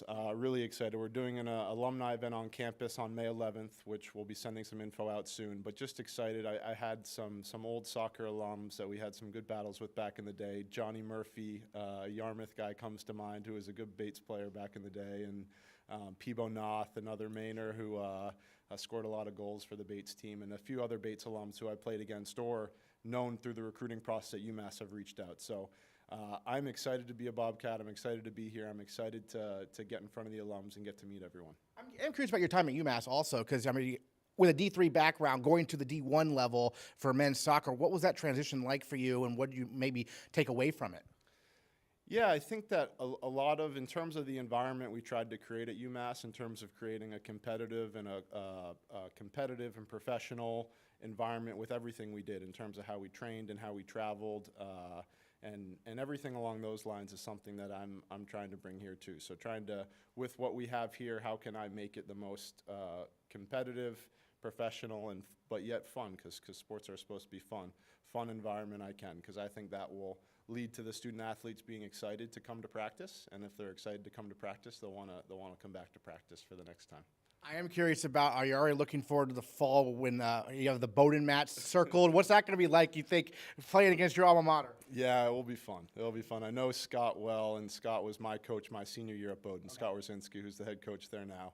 Mm-hmm. But it will be fun. I've had a few of my old Bowdoin teammates reach out and just say, yeah, we're coming up to the game, and I think I know who they'll be rooting for, which will be Bowdoin. But it'll be a fun game. They have a great team, and they're doing fantastic. So they went to the Elite Eight a couple years ago. So it'll be a good game. That's all. Is that going to be here? That going to be here or there? They'll be here. Here, okay. Yeah, so they'll be here on the new Russell Street turf, most likely. Yeah, so we'll hopefully get a big crowd. I think it's a midweek night game, so we'll get a big crowd out. Yep. So it'll be good. Excellent. And so, I mean, just in terms of like the style of play that you envision for the team, do you have a certain style that you want your teams to always emulate, or is it going to be more based on the players we have at the time?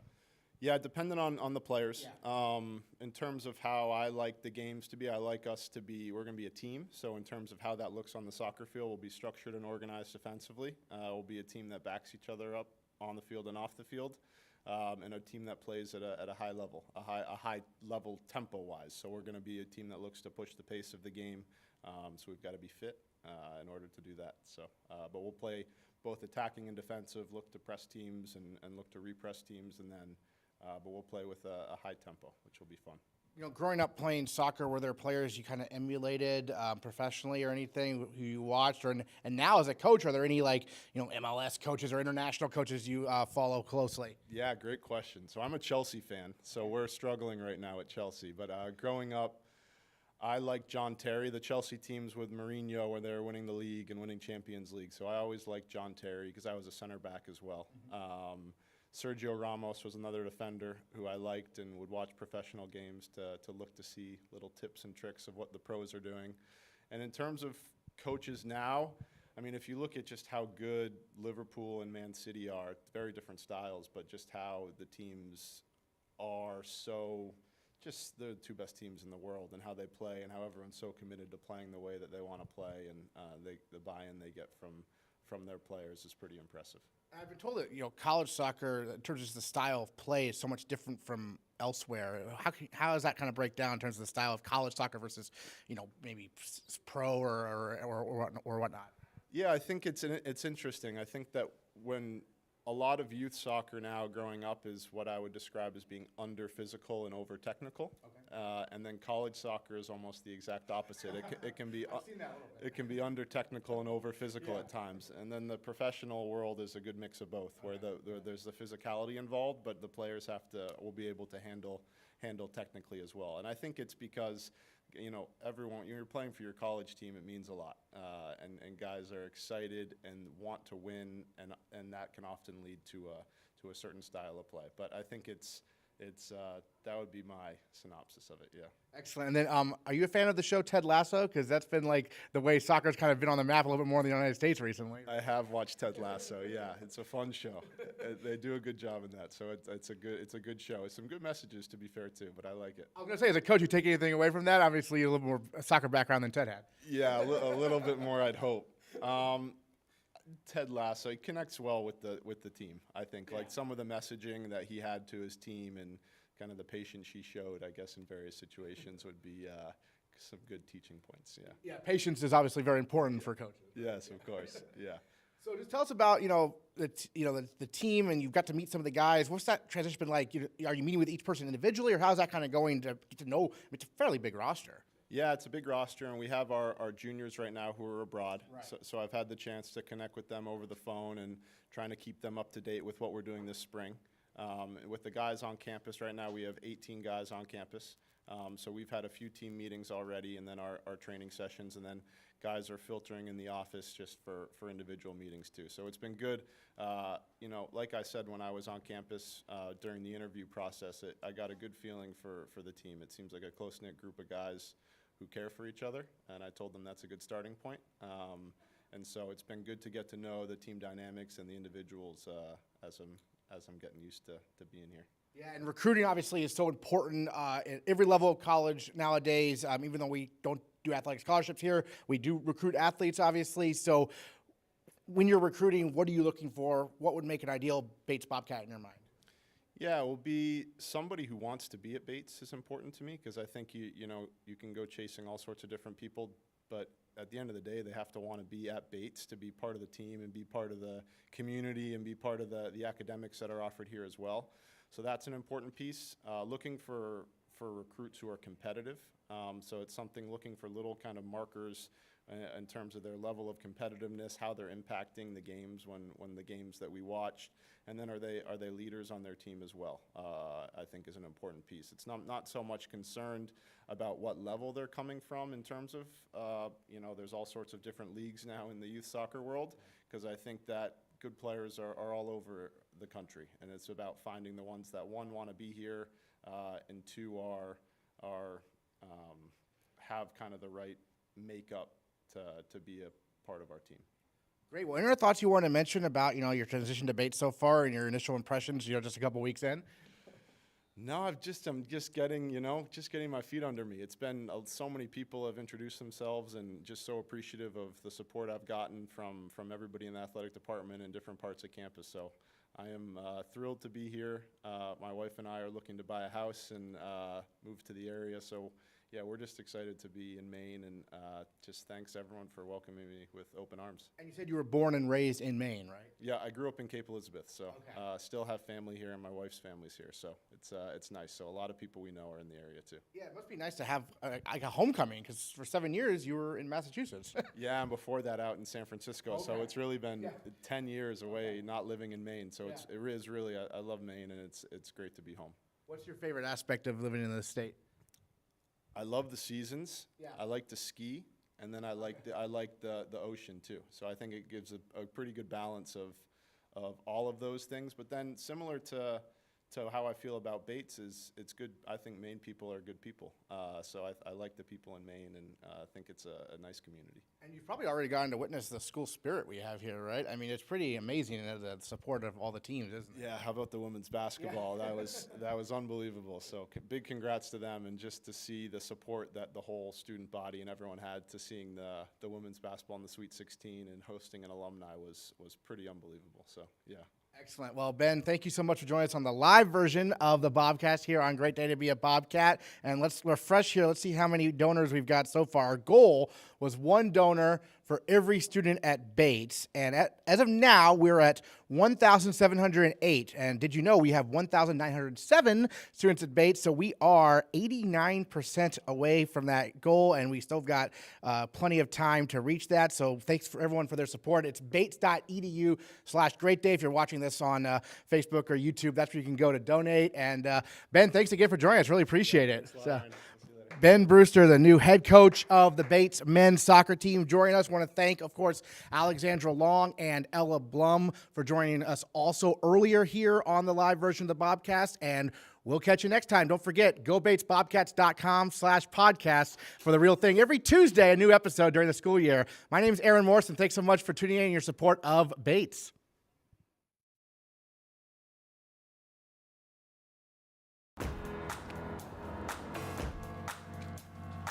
Great this morning. Hi, I'm Lee Weissenberger, Vice President for Enrollment and Dean of Admission and Financial Aid at Bates. And I am thrilled to show you around the city of Lewiston and share some of my favorite places. One is the Lewiston Farmers Market, which happens on Sundays and is an absolute fantastic way to get to know the city. So we are at Baxter Pub, which is a student favorite for certain in town.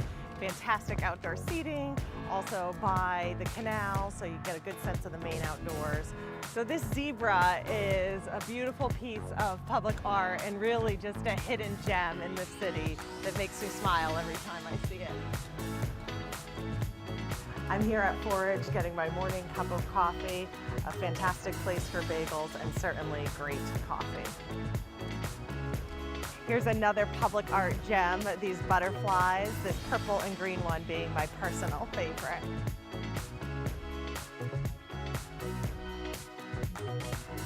All in one building, you have the local bike shop and then also Boba, which has incredible Asian fusion food.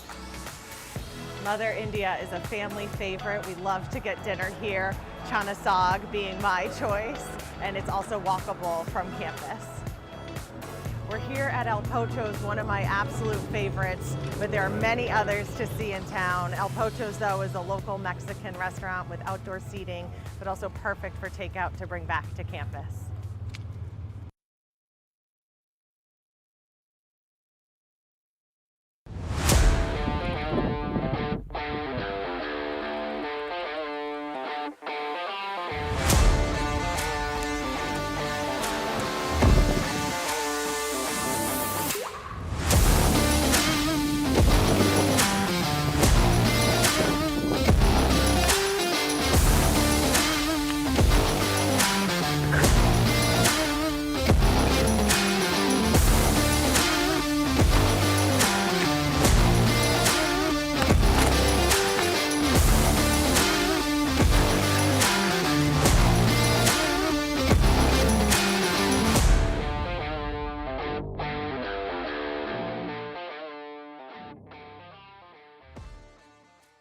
Schaefer stage definitely feels magical. I love all the performances, like seeing my friends on stage, not knowing that they could do all these amazing things. I was very excited because I knew a lot of my friends were in there, but also I haven't been on stage in a while, so it felt like really energetic to like be backstage with all the lights and like the people in the audience. I'm just really proud of everyone continuing to say, we've got this, and coming out and bringing all of the energy.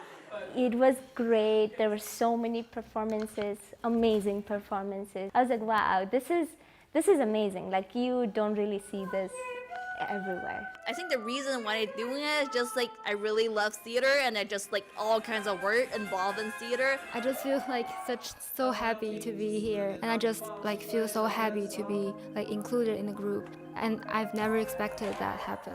Yeah, I feel like it's very important. Bates is such a diverse place, and to everyone to have that safe space to kind of like share more about themselves and their culture and where they come from.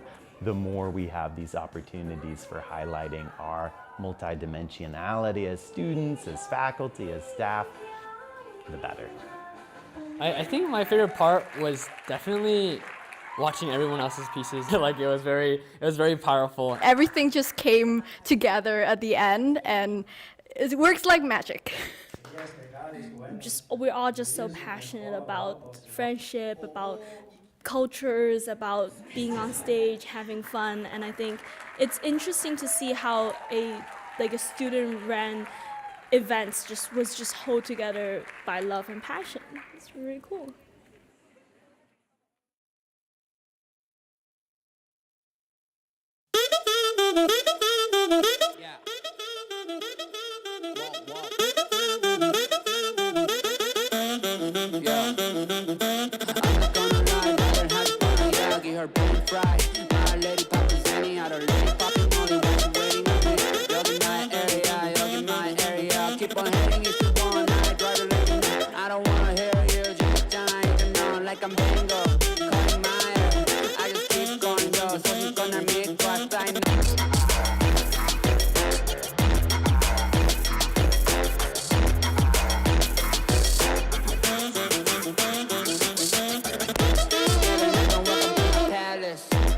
Tiana Ellis. keep on wandering. You just keep on wander. Tatiana Alice, but annoying memory. I just stop a bin. Danny have been 9 and got a point 747. Nigga, we get ready. Like body wanna be late. Jumbi head body, we ain't got a lot of time, man. Waving.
what we do and never forget.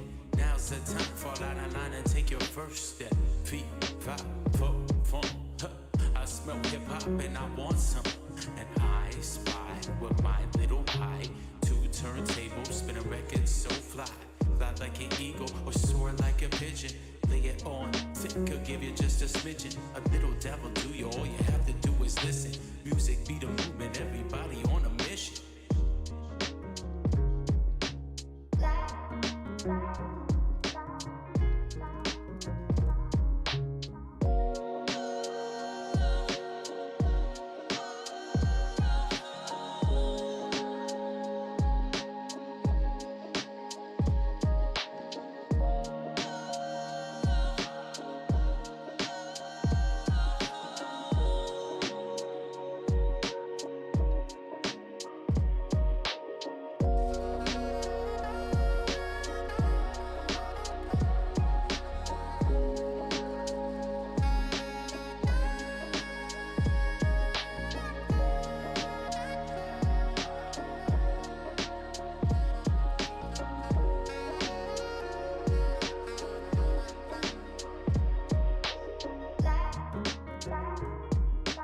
JFK to LAX, my mics get checked.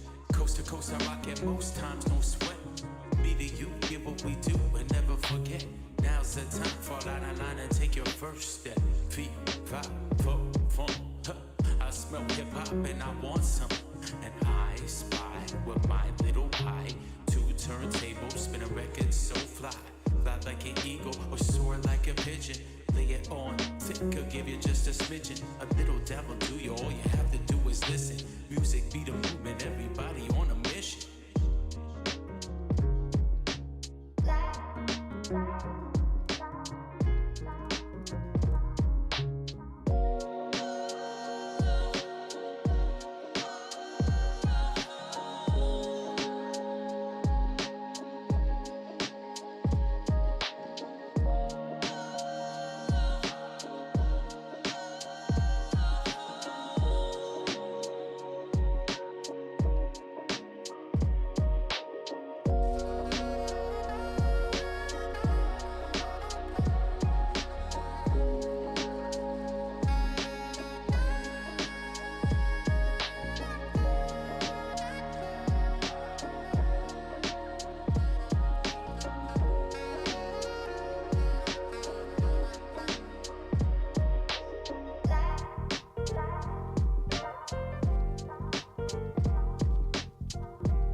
The very first time I walked here, I first of all did not expect it to be this big at all. It's very much like students getting involved in farming and learning how to be responsible for the whole farm and take care of everything pretty much. And so it's really cool to have that much responsibility.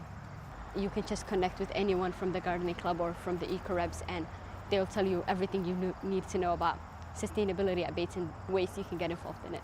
I think it gives you a completely different skill set from anything academic related, and I also think it's just so rewarding to see your products and bring it to Commons and see students eating it and getting excited about it, and so I think it's really fun.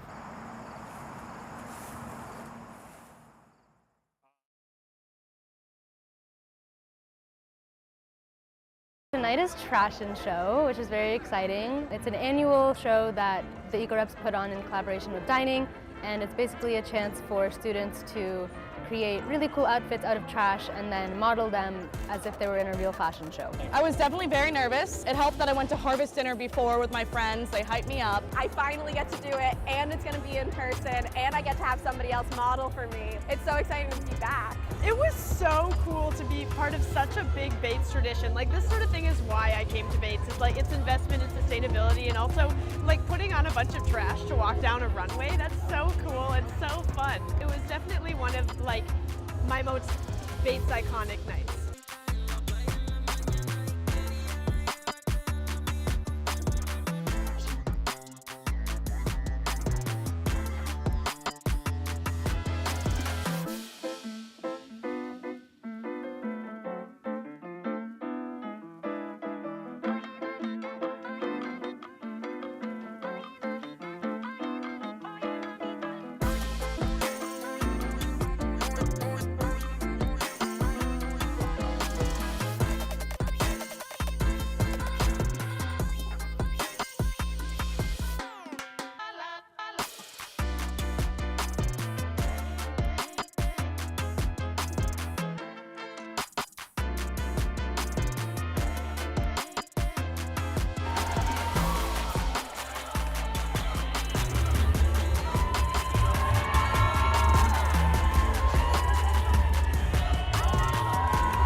So this summer I have 6 research students working with me. We're all focused on similar questions related to carbon cycling in salt marshes. They worked at 4 different salt marshes, including the Sprague River Salt Marsh, which is part of the Bates Morris Mountain Conservation Area. So we're measuring greenhouse gas fluxes right then and there on the salt marsh itself. So we're looking at carbon dioxide going into the plants and soils or coming out, as well as methane. So we're focused very much on methane right now because it's a greenhouse gas that can be released during or in systems that are degraded. And so we're trying to understand these degraded parts of salt marshes, if there's an opportunity to restore them, what that will actually mean in terms of greenhouse gas fluxes. If we restore a salt marsh that's degraded right now and releasing methane, can we turn it back into a carbon sink? Because healthy salt marshes are very valuable. You can actually see areas of the marsh that are pulling carbon out of the atmosphere and it's going straight into the salt marsh, which is, a healthy salt marsh. You can also see, when you move to a different site, areas of the salt marsh that are releasing methane just in a matter of 3 minutes or so. You get these oh my goodness, I would never have predicted that this area of the salt marsh is actually releasing methane. But now I have data to show that it does. And the thing that's exciting about earth and climate sciences, I think, is that the problems are so applied right now, right? We can see so many issues in front of us coming down the line that and that we study, that it just provides opportunities for students to develop skills to solve some of these problems. The Department of Earth and Climate Sciences has a very strong philosophy on hands-on activities, hands-on research with students from the 100 level up through thesis, senior thesis. And I think this prepares students very well for a world beyond Bates, a life beyond Bates, the thesis experience especially. And so often we will work with students the summer before their senior year, hands-on in the field, in the lab, on a computer. And then we spend either a semester, if it's a one-semester thesis, or 2 semesters with thesis students actually analyzing data and writing and getting to the point where they can actually present it. I've had many sources of funding for these students, including Maine Sea Grant, Maine Climate Foundation, Maine Climate Science Information Exchange, Purposeful Work, and Maine Coast Heritage Trust. So it's just been a fabulous combination of pools of money and interests and better understanding carbon cycling and educating students on that. So you're right, I've been studying in Bates Morse Mountain Conservation Area for 22 years or something, and it's always quite different when I go in, and I learn something new every time. It's just a beautiful place.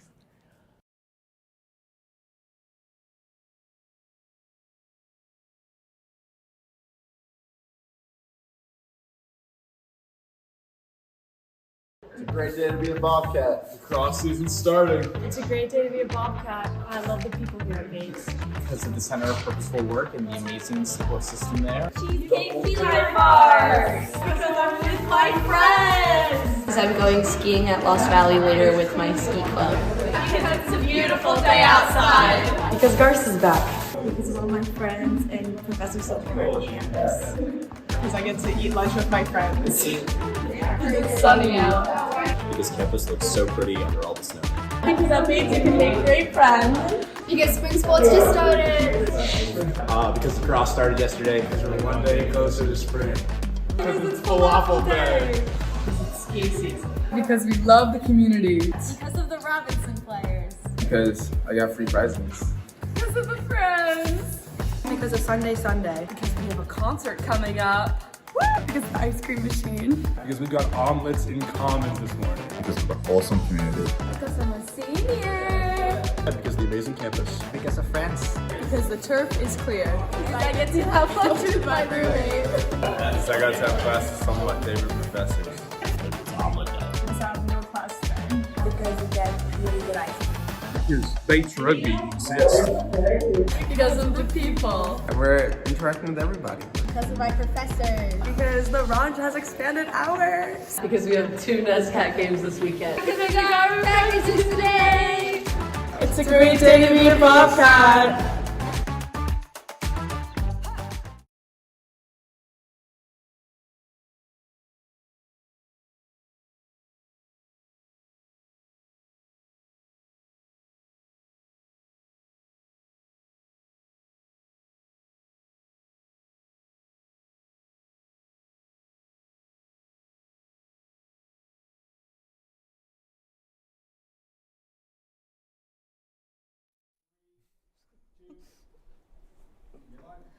All right, so hello everybody. I'm Darby Ray from the Harvard Center here and also a member of the faculty at Bates.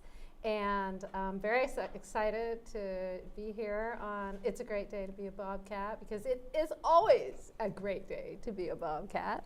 And I've got 2 amazing students to be in conversation with, and I'll have them introduce themselves in just a minute. But first I thought I'd set the scene by just mentioning that we're going to be focusing on the Harvard Center. And so just by way of setting that context, the Harvard Center is named after former Bates president Don Harvard and his wife Anne. Part of his legacy, every president has their legacy. There are things that they lift up. And one of President Harvard's legacies was to ask Bates College to think long and hard and creatively about what it means to be located in a place, right? Higher education, we're not out in the cloud, we're in places, real places. And what does it mean for Bates College to be located in Lewiston, Maine? He asked that question. He invited community members and other people to think about that. And upon his retirement, in recognition of the ways in which he had done that so thoughtfully and with such imagination and commitment, the Harvard Center was founded in his honor and in honor of his wife. And it was designed to build on years of something that was called the Center for Service Learning, which integrated this idea of engaging with the off-campus community into the curriculum. But then it also brought in things like community work study and volunteering, all under this one umbrella called the Harvard Center for Community Partnerships. So that's what it is now. Our job is to connect the college to the off-campus community, both locally and further into Maine, in ways that are mutually respectful and we hope mutually beneficial. And so I'm so excited to have you two with me here because people would much rather hear from you than from me. So if I could just ask you to introduce yourselves, where are you from, what are you studying at Bates? Maybe start with you, Emily. Yeah, so I'm Emily, I'm a senior. I'm studying neuroscience and I'm from Cambridge, Massachusetts. Awesome. How about you? Hi, my name is Laith. I'm a sophomore, a biochem major, and I'm from Tunis, Tunisia. You're both STEM people. I did not realize that. Yeah, I did not know that. Okay, either. well, I'm humanities. I was religious studies, so I'm going to balance you guys out. Okay. So, as you know, today is a special day at Bates. It's the day when we trumpet the idea that it's a great day to be a Bobcat. And so, why do you think it's a great day to be a Bobcat? What's one of your favorite things about Bates? It's sunny outside on the quad. It's chicken fritters nights. We're in Commons. I think Commons is my favorite place here at Bates. So that's definitely the thing I love most about Bates College. Yeah. Really? Well, I mean, is it the food? What is it about It's Commons? more that it's the only place where you can see everybody at once. And it's like, it's a happy place. Like you get out of class early, where'd you go? Commons, you know, like it never disappoints. Oh, nice. Yeah. Nice. That's actually exactly what I was going to say. And I think I said that at an Outreach Fellow meeting once and people were like, no, you asked what I was most excited about in the months before graduation, and I said spending a lot of time at Commons. And people were like, why? But it's because of that, because you can see your friends and, I don't know, just like get a coffee or get endless dessert and just hang out and chat, and it's so fun. Yeah, I mean, it's unusual to have just one dining hall on a college campus, right? Does that speak to things about Bates? Yeah, I mean, I think it speaks to the level of like community and even within our on-campus community, how we're like constantly engaging with one another. Yeah, absolutely. Perfect segue. We did not plan that, but high five, Emily. So speaking of community, you've both been really involved since you came to Bates in the Harvard Center and in the kind of things that we're able to help Bates students do, which is get involved off campus. So I'm wondering if you could just share what has your involvement looked like specifically? Emily's been here for longer, probably has more to say. So let's start with you. All right, I'll Lane. start. Yeah. So I started last year, second semester for my sophomore year, my freshman year actually. And I just wanted to be more involved in Lewiston. So I was looking at what the Harvard Center was offering and where the partners they collaborate with and what I was able to help with. So I started like exploring, like they like to say it, and I tried a lot of like opportunities and partners. And then I kind of like stuck with a Trinity Jubilee. So this year, fully Trinity Jubilee Center. in Yeah. downtown So stop Lewiston. and tell us what is that? So Trinity Jubilee Center, it's a soup kitchen, a day shelter, and how I like to say it is they do everything. They help with like job applications, immigration stuff, citizenships. They have food pantry, diaper pantry. It's a soup kitchen, I said that already. So that's why I love being there, because I feel like there's always so much to be done, and I love going there. I mostly go on Saturday mornings, and I help with the soup kitchen. I help with sorting donations, with mail sorting. I spend some time in the day shelter with the people there, and it's just like a nice place to be at in general, and I really enjoy my involvement with that. I also do College Guild, which is yeah, tell us about College Guild. That's such a different it is way very different. of getting involved than at Trinity. So it's like once a month. It's just for an hour, and it's basically you get a lot of few questions answered by incarcerated people, and you just give positive feedback back, and it's just like an attempt for incarcerated people to like read more and research more and do like work while they're inside of prison. So although like they're different, I enjoyed both of them. One being on site and in person and interacting with people like in person exactly, and one being like I don't know what this person looked like, but I'm discovering them through their writing and through what they wrote about. And I found both of them to be very like fulfilling and rewarding, to be honest. But yeah, I do act like, it's not like an official title, but I do act like a liaison between the Bates College and Trinity Jubilee. So whenever people are trying to start volunteering there, or if they need volunteers, they would reach out to me. And whenever they need people who speak Portuguese or French or another language, because they deal with a lot of like immigrants that live here in Lewiston. So I would try to like talk to people here or like raise donations here and then get them there. So it's been nice to kind of like connect the two places together and like break down like the wall that I guess exists between like the college and the town outside. So yeah, so to be a bridge builder. Well, I'm a bilge breaker, I guess.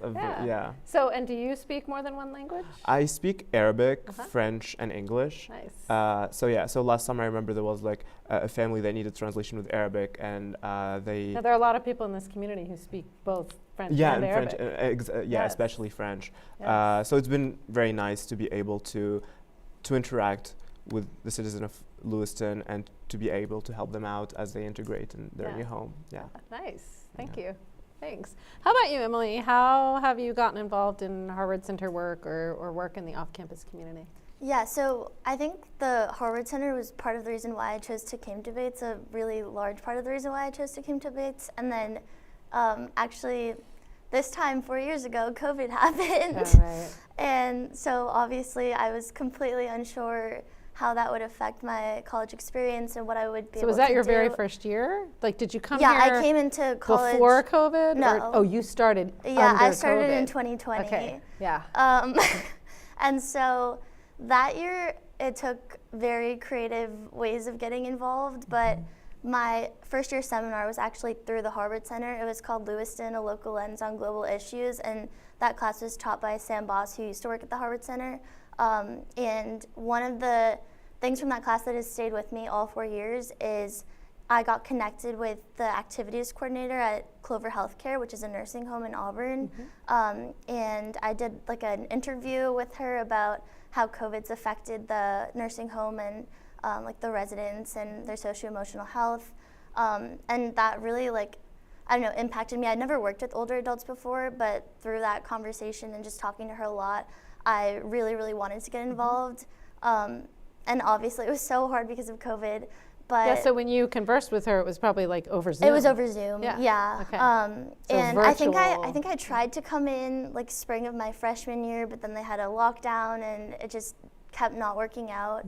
But then my sophomore year, I was able to start coming in and volunteering, and I've been volunteering there ever since. I actually got the sweetest note from her today that made me literally cry. Is it the same woman? Yeah. Oh, wow. Just about how much she's gonna miss me. So that was really sweet. Yeah. But yeah, I go there every week. When I first started, there were no other Bates students at Clover, and now there's, I think, 10 other volunteers that go there, which is so amazing. But that's one of the ways. I also started working or volunteering for Big Brothers Big Sisters my sophomore year, and I've had the same little sister since then. What does that involve? Like who's? Oh, so sorry.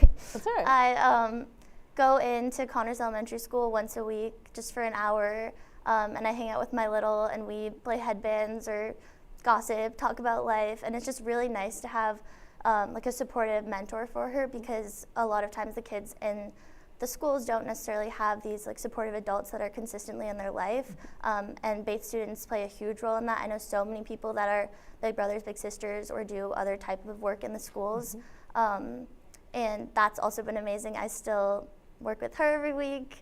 I'm gonna miss her so much, but Jen Cartmel, she's actually a Bates alum, and she leads the Big Brothers, Big Sisters program.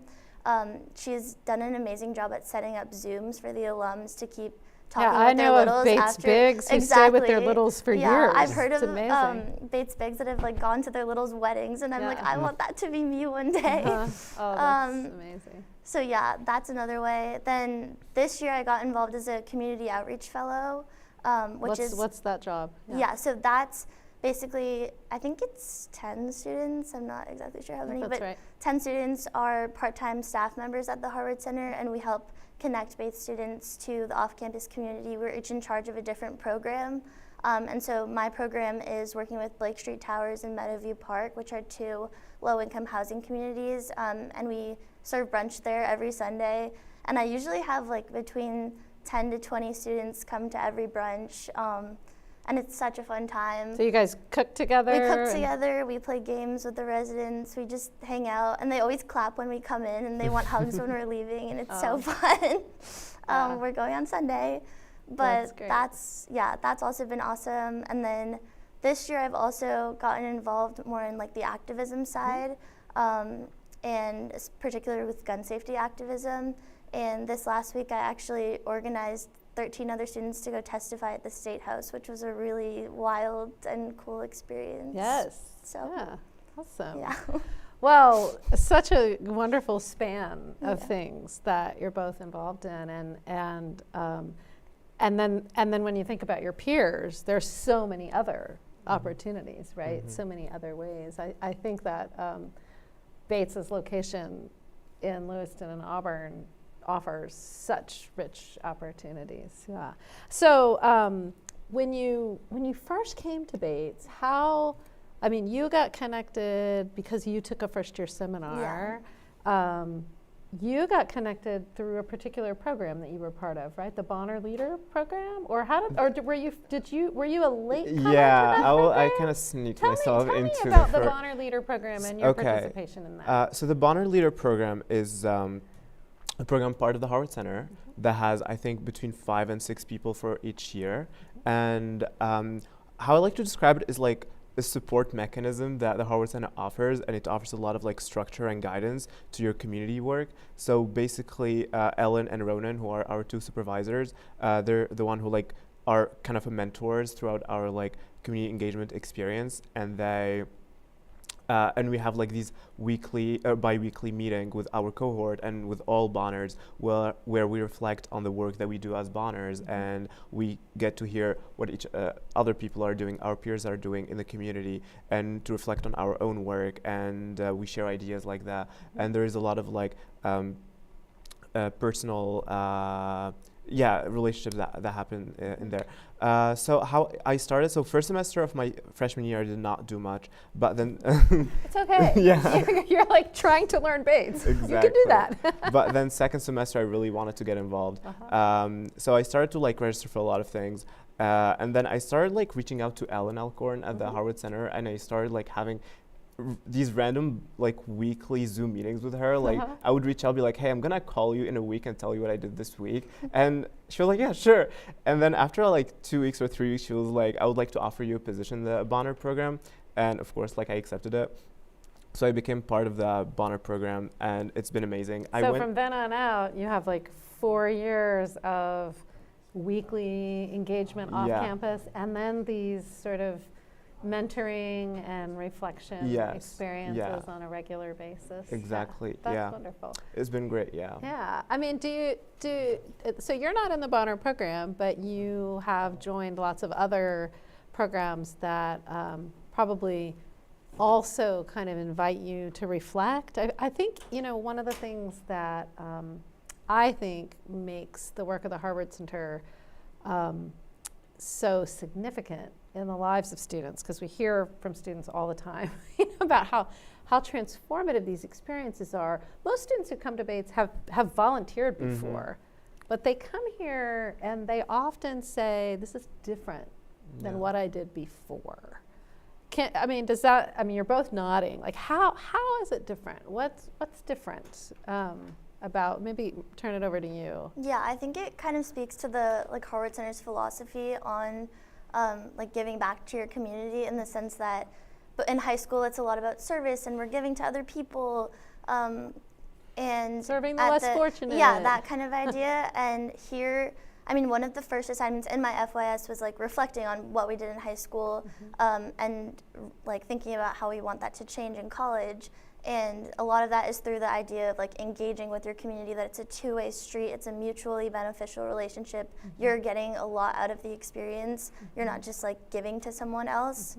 And I think that's really valuable to recognize. Yeah, I think one way we often talk about this, I don't know if it resonates with you all, but is, we talk about, sure, there are needs in the wider world and in the local community. There are also needs on this campus. Like our students need to learn, need to grow, need to develop habits of civic participation, cross-cultural communication, all sorts of things, principled decision making, like all these different kinds of things that we need. And the off-campus community has some needs, but they also have wealth. They have such wisdom. They have all these opportunities, right? And so, thinking of the two-way street, I think often we tend to think of like the needs of the world, and we know what they need. It's like the idea of responding to what the community needs from you, not just like being like, oh, I have this awesome idea, let me go try to do it. Plop it down on you, because I know best. That's not necessarily going to work. I think I came in with that mindset of like, oh, I have all these ideas, I want to do them, and then you actually see what the community needs are, and then you adapt. Like I had never worked with, again, older adults before, and now like part of my work is with, again, at Clover. I forgot to mention this, I also work at a neurorehabilitation clinic, which again, that's with like older adults, and had never done that, but it's just, I don't know, a need in the community. And and I think it also, that kind of critical reflection then creates connections with our academic work more easily, right? It's not just feel-good volunteering. It's actually really trying to dig in, follow the lead of the experts on the ground, right? And then develop, again, those habits of critical thinking that we can kind of fold in, no matter whether we're in the classroom or out beyond. So how about one moment each in your community work that has really had a big impact on you? Just maybe like a slice of something. A slice of something. Yeah. It's just like building on what Emily was saying, how like I feel like the work I've been doing here in Lewiston and with the Harvard Center has been more like genuine and authentic than the work I've been doing like in high school, because you're just like giving back to where you're living, to your actual community, whereas like before it used to be like these different places of like the country, or like not exactly where you belong, so it kind of like gives you the sense of belonging. And to answer your question of like one moment that's been very impactful, when you're at Bates, you don't know what the community really needs or what it's facing or the struggles, but when you go out there and you talk to the people, you really get like an idea of it. So I remember one time I was in someone who goes to the day shelter there, and he was just talking about his problems, and he's homeless, and he was talking about his day-to-day problems and like how he has to face, and then they'll find a place where they want to stay, and then for example the police wouldn't let them, and like he talked about addiction and other things, and it just like it just opened my eye on like how other people have it and how like hard it is sometimes, and like it just also makes you more understanding of like other people and other people's decisions in general. So I feel like that really resonated with me. Yeah, it's a powerful one. How about you, Emily? I think for me, this is kind of like a broader answer, but like seeing the way that the community came together in October, November, and especially with the Halloween event, I think that's something that like no one is ever gonna forget. So this is after the October 25th mass shootings here in Lewiston. And I basically like took the week off of school after that and just like lived in the Harvard Center. I remember. And I don't know, I was like part of the crew that was making signs for the Halloween event and making the social media posts and just getting everything organized, and to see it come together so like beautifully, and basically every single team on campus getting involved, every single club getting involved, and then I was like the lead campus ambassador of Halloween, which was the most fun job title I've ever had. Halloween queen. I was like running around giving candy to people. And also talking to parents and just hearing them be like, wow, I wasn't like going to feel safe enough or okay enough to take my kid out for Halloween this year. Thank you so much for doing this because my child is able to just like be happy today. That was like something I'll never forget. And the amount of people that were like, this needs to become an annual tradition. Yeah. We're working on it. We're working on it. I know, but I think it's just the idea of like the community also coming onto the Bates campus. I think is really special. Same with like, there's this event called Puddle Arts in the spring where I don't know if it's just elementary schoolers that it's after school programs, so it's kind of elementary and middle school. Yeah, they come and students and clubs can sign up to just do various activities with them. And I just love seeing kids on campus. It's so fun. Yes. So I think we're trying to do that for Big Brothers, Big Sisters too, like get the littles to be able to come. So. Yep. Yeah. Yes, I mean, now that the campus is opening up a bit after COVID, that's going to be more possible. One of the things that I thought was sort of remarkable about the Halloween event, in addition to all of the kind of student support and enthusiasm for it, and the way that the parents and families were just, like you said, sort of, it was a revelation to them that they could leave their house 6 days after this horrific event, 3 days after the end of lockdown, right, and come and feel safe and enfolded in love and celebration. But the way that started was not Bates saying, we want to do this, but it was the city asking, reaching out to the Harvard Center. Like, we have the relationships. They pick up the phone, they call. This sort of intimate set of connections and relationships that you students create, and then our job is to kind of steward that over time as the student population changes, to hold the relationships and the commitments and the intentions so that when something like October 25th happens, somebody's got me on text from City Hall and can say, hey, what do you think about Bates hosting trick-or-treating this year? And have a campus that says, capital Y-E-S, yes, let's do it, right? So that's I remember amazing. someone working at Trinity Jubilee, and she said she was telling her family, her kids are old, so she cannot take them trick-or-treating, but she was telling all her family, if you have kids, take them to Bates, because I feel like they felt very safe, and they trusted the college, and that was definitely one of the highlights of my Bates experience. That was such because I lived on Fry Street, so our house did the trick-or-treating, and it was just lovely seeing all the kids with the costumes coming, take the candy, and such a nice vibe and atmosphere. I don't think such a positive Halloween thing for you students too. Yeah, exactly. I remember scrolling on Facebook after I just searched Bates Halloween, and I was seeing all these posts from community members being like, this was so lovely. Yeah, Thank the you videos so of their much. kids dancing with Bates students, all the dancing was amazing. So a quick question. How about, have there been connections between the work you've done through the Harvard Center, because we're not an academic department, we're under the academic program, we support a lot of academic work and research-based work connecting to the community and to kind of collective problem solving with folks off campus and organizations. Has any of that been part of your academic experience so far at Bates, your formal academic experience? You're learning all the time, let's be clear. This is all about learning and developing, but I'm thinking about, have you talked about your first year seminar. Have you taken any other courses? I don't know if you've taken any courses. Sometimes in STEM there's such an emphasis on, because of pre-med curriculum and those kind of things, on content. There's not always enough space in a course, but I'm just wondering, so I have. I actually took, last short term, I took a psychology of aging class, and that had a really big CEL, community engaged learning component to it, where I actually worked at I volunteered at Blake Street Towers prior to even starting as an outreach fellow. And we didn't do brunches there yet, but we were just going and playing cards and stuff and hanging out.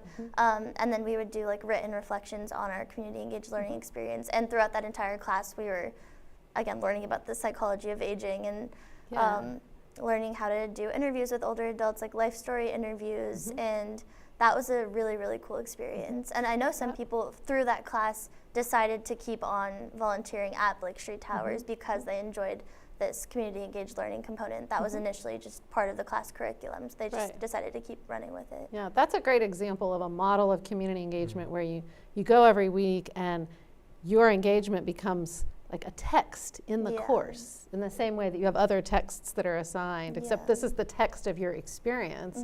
You're the only one actually who is the expert in that particular text. You bring it into the classroom and it becomes part of the learning materials in the course. It's pretty, I think it's an amazing way to learn, and research evidence, nationally indicates that that kind of learning that has real world impact and where a real world person, it's not that the work that we do on this campus is not real, but to be able to experience the impact and the fact that somebody else is counting on your work or counting on your presence. The research shows that that is highly motivating for students, that it makes them want to do better work or to be more committed than they might be otherwise, right, to that work. So when you think, tell us a little bit about your experience with Lewiston. Like, if you had to choose a word or two to describe this place, because most schools like Bates, most highly selective small liberal arts colleges are intentionally located kind of off the beaten path, right? I mean, the idea originally was we don't want these minds to be sullied by, the real world. And so they tend to be, in a cornfield in Iowa or on a mountain in Tennessee or in a sweet little college town over here. And Bates is not located, Lewiston is not a college town. Let's be clear, right? It has a college in it, but it's not a college town. Not everything revolves around Bates. And I think some people think, oh, well, that's a deficit for Bates students. What do you think about that? I feel like the word that came to mind, I don't know if this is like cliche, but like connected. Like even today, I saw my boss from my neuro rehab clinic in Commons. I just turned around and I was like, whoa, I did not expect to see you here. And then again, Jen Cartmel from Big Brothers Big Sisters was a Bates alum. I think the first time I talked to her was outside the Harvard Center. And I don't know, I just feel like it's very easy to get to know people in the community when you make the effort to, and people want to keep those relationships going. Yeah, I think my experience with Lewiston and Auburn is that it's very relationship oriented. People are really interested in connecting to Bates students, even though you're only here for 4 years. They're genuinely interested in you. How about you? I think the word that came to mind, also maybe a little bit cliche, but I was gonna say diverse. And just like through the work I've been doing with Trinity, like they serve a lot of like immigrant population, whether as like people who use the services they offer or as volunteers. And it's been very interesting to kind of like listen to every story that everyone is carrying, and it's been a nice exposure to so many like different cultures in one place. And even like within Bates College, like there's so many like people coming from like all around the world. And absolutely. Yes, and we tend to think of Maine as this homogeneous old white state. Exactly. Right? And in Lewiston, some parts of it, but like, Lewiston is good. But in Lewiston, we have the highest population of youth in the state of Maine, and we have 32 languages spoken at our high school, right? I mean, you can go lots of places and speak all 3 of your languages, right? So yeah, it's a place of wonderful diversity.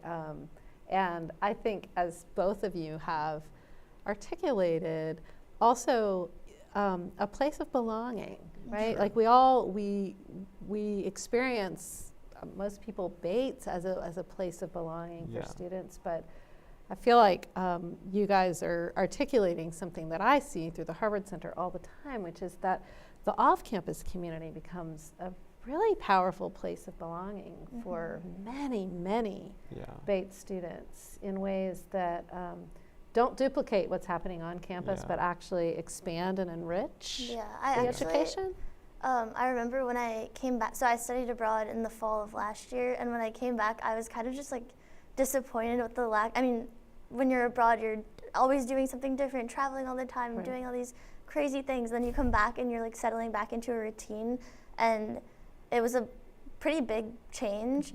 And the thing that like really got me kind of out of my funk was just like consistently getting involved in the community, seeing the people at the neuro clinic, seeing the people at Clover, and it was just like knowing that I had these people to always go to and that cared that I was around and that missed me while I was abroad. That really made me be like, okay, I'm really glad I'm back at Bates and in Lewiston again. That's and lovely. Yeah. I think, do you still have time? No, we do. Okay, cool. No, I just wanted to finish, like I feel like being an international student, like integrating can be very hard at some points, but I feel like I've lived somewhere else in the US before and then I came here, and I feel like the thing that always helps you to kind of like integrate and immerse yourself is like through community engagement, because you get to build so many like meaningful connections with like community partners or the people there and the people that you work with. So it's been a very like good way to kind of like find home away from home, and it, like you said, it gives you like a sense of belonging. And I feel like people who are engaged with the Harvard Center kind of have like this deeper connection with Lewiston more than like people who wouldn't. So yeah, it's been a very good and positive experience in my opinion. How do you, we're closing down here, but let's just say, like, let's acknowledge that we have this like audience. There may be people watching, listening. We hope there are. What would you like to say to them about either sort of community engagement, the college's commitment to this, the Harvard Center, anything in that space? What do you want people to know or hear? I know I'm putting you on the spot. Yeah. I think the Harvard Center does a great job of like connecting the city, the students to the city, and they do amazing work. And like you like to say, it's the heart of Bates College, and it truly is.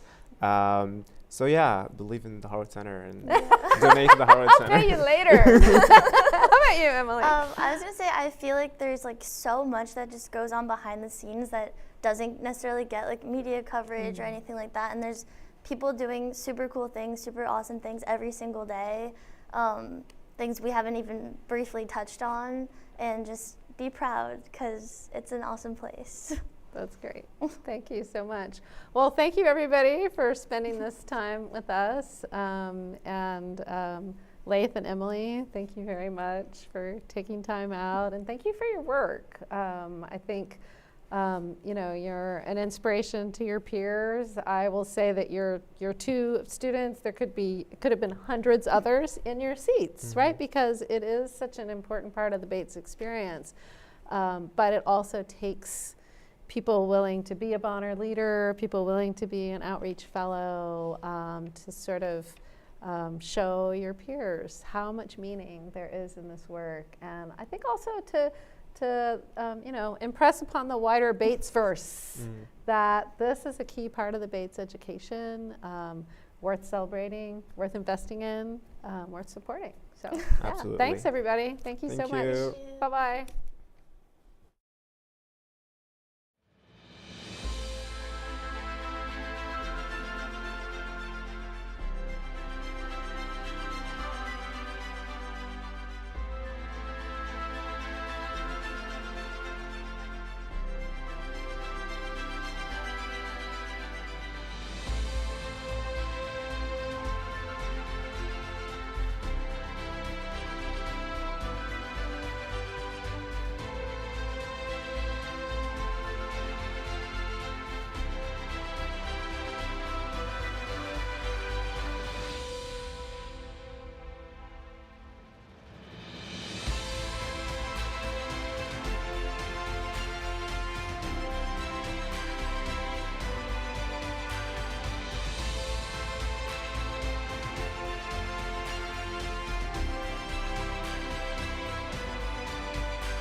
high probability that today will go down as my favorite day on campus.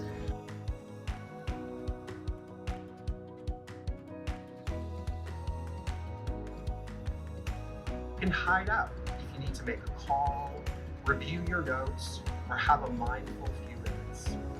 It's my hope for each of us that we get to know the timeless, beautiful, multi-use spaces like Hirasawa and Skeleton Lounges, and the lovely little quirky ones that you'll discover on your own when you're poking around later today, this week, and throughout the year.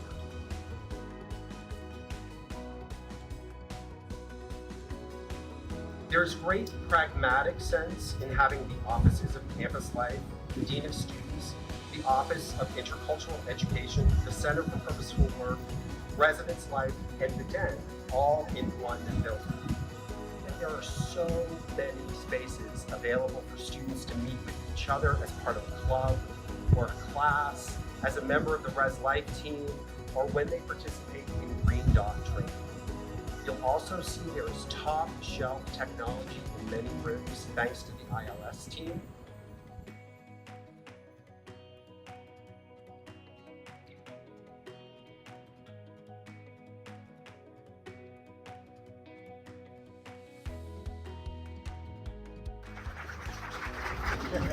In short, please be part of the serendipity of this beautiful space. Thank you.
When I first got to Bates, I used to have dreams about home. So I would have dreams that I'm back at my house or even back at my high school or like in Portland.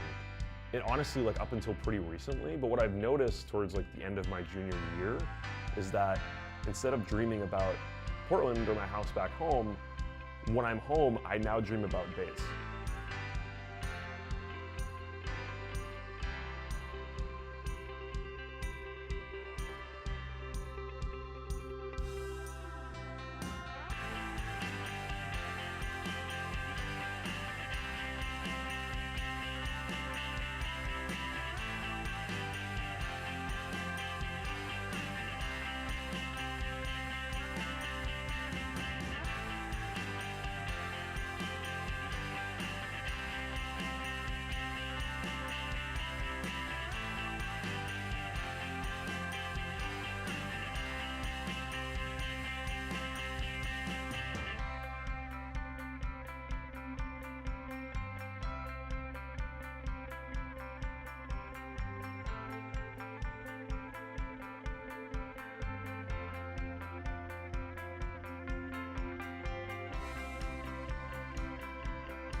You are on the cusp of a pilgrimage of the heart, where you will meet yourself over and over again in the challenging classroom, under the canopy of rustling trees on the quad, and among the chattering hallways of this hallowed place.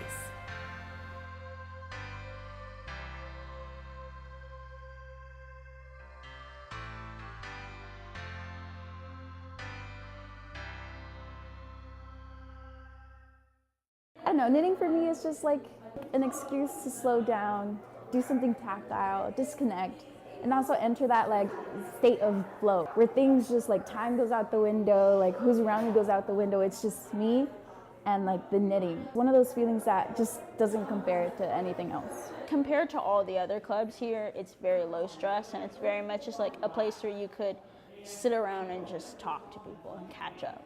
It's the same motion over and over again, but you just kind of go to these knitting spaces to talk to people you haven't before and learn how to make an art craft. It's just really nice to have a space where people can come and do something that they really like and also enjoy each other's company and make new friends. And it feels like a very unique place on campus that I'm just really happy is here.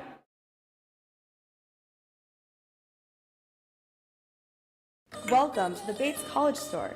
We are your one-stop shop for all things Bates.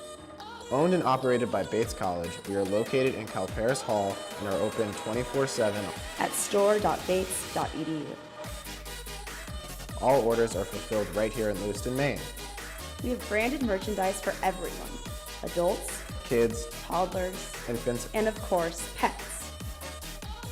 Great day to be a Bobcat branded items available all year long. Love Maine? We have specialty items from Maine retailers such as Sea Bags and LL Bean. Support Made in Maine. Items from Bates alumni and staff, such as books, chocolates, art prints, and cards. Thanks for stopping by. Don't forget, we are open 24/7 online at store.bates.edu. At Bates, every day is a great day to be a Bobcat.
and most times no sweat. Be the you, get what we do, and never forget. Now's the time, fall out of line and take your first step. Feet, five, four, fun. I smell hip hop and I want some. And I spy with my little eye. 2 turntables, spin a record so fly. Fly like an eagle or soar like a pigeon. Lay it on thick, could give you just a smidgen. A little dabble do you, all you have to do is listen. Music be the movement, everybody on a mission.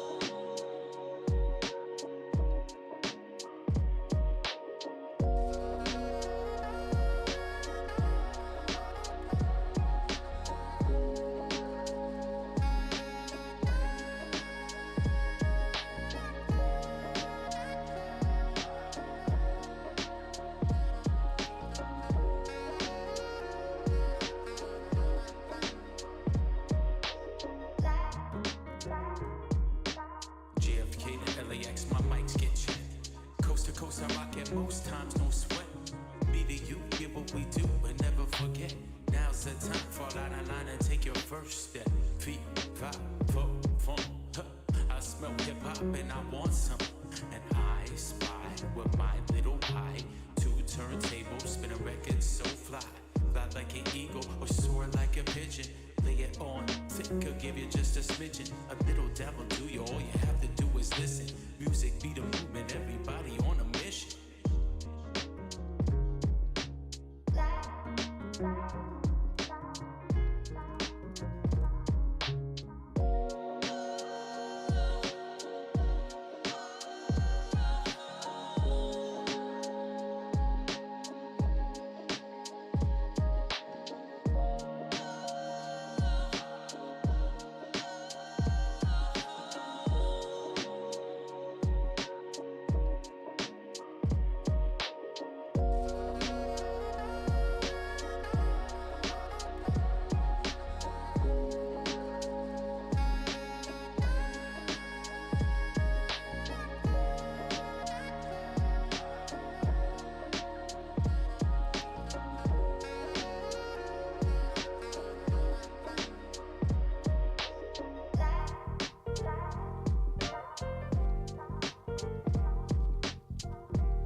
I'm just excited to be part of this amazing community.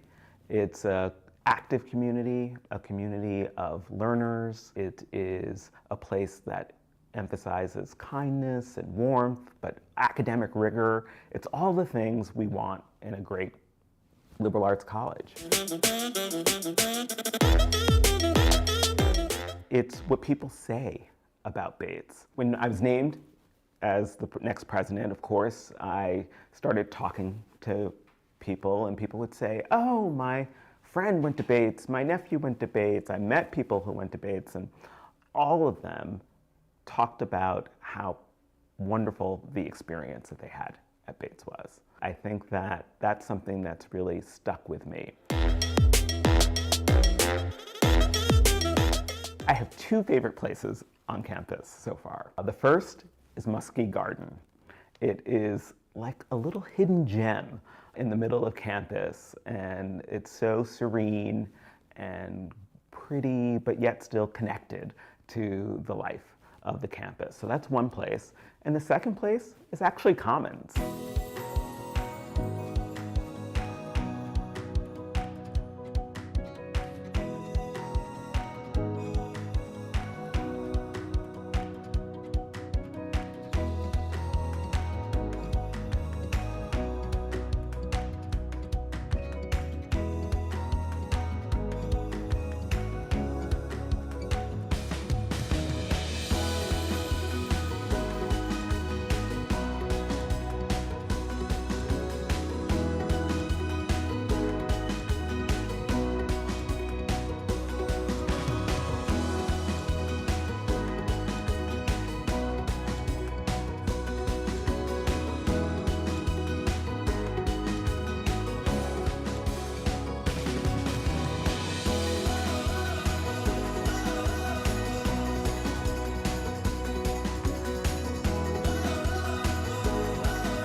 Hi, you guys. We're the Bates College Deansmen. We are so excited to be with you here for a great day to be a Bobcat, right, guys? Yeah! Woo! We're just gonna sing a couple songs for you guys. This first one is Pompeii by Bastille. We're also singing Shall Not Walk Alone by Ben Harper. We're so excited to be here. Hope you guys enjoy.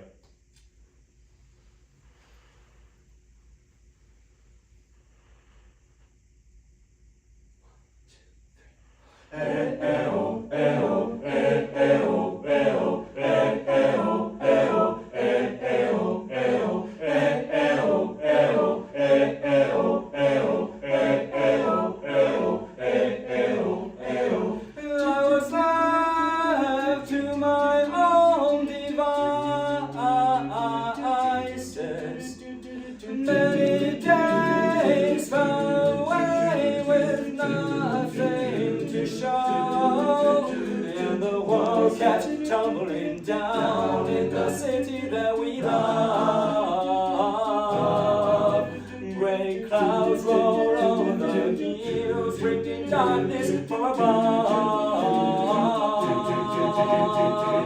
But if you close your eyes, does it almost feel like nothing changed at all? But if you close your eyes, does it almost feel like you've been killed before? How I'm gonna be an optimist about this. How I'm gonna be an optimist about this. We were caught, so we're lost in all of our vices. In the dust and the dust settled around us, and the world kept tumbling down in the city that we love. Gray clouds roll over the hills, bringing darkness from above. But if you close your eyes, does it almost feel like nothing changed at all? But if you close your eyes, does it almost feel like you've been killed before? How I'm gonna be an optimist about this. How I'm gonna be an optimist about this. Oh, where do we begin?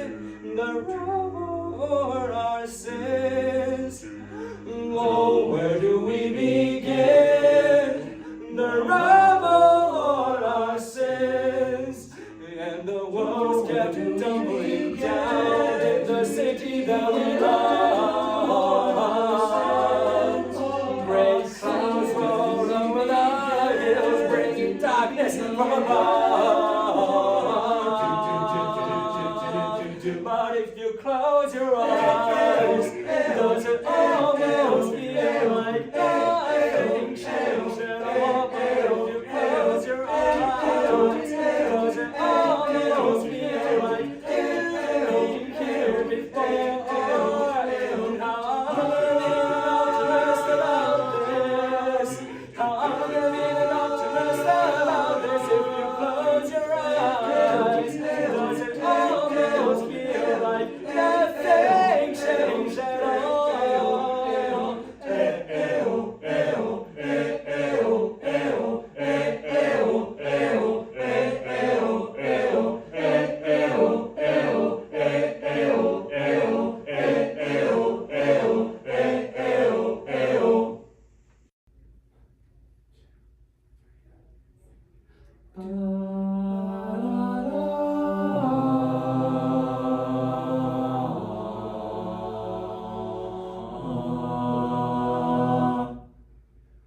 friend of mine.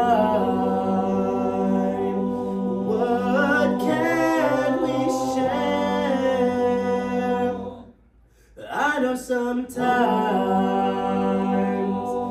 it gets cold out there when my legs no longer carry,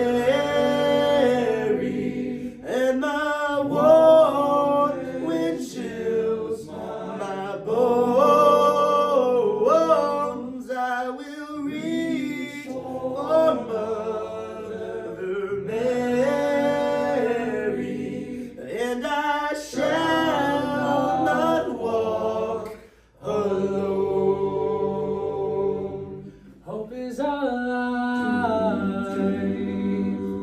when we are apart. Only tears speak from the heart. Break the chains that are keeping us down, and we shall be forever bound. Oh, when I'm tired and weary and away from home, I reach for Mother Mary, and I shall not walk alone. Beauty that we left behind, how shall we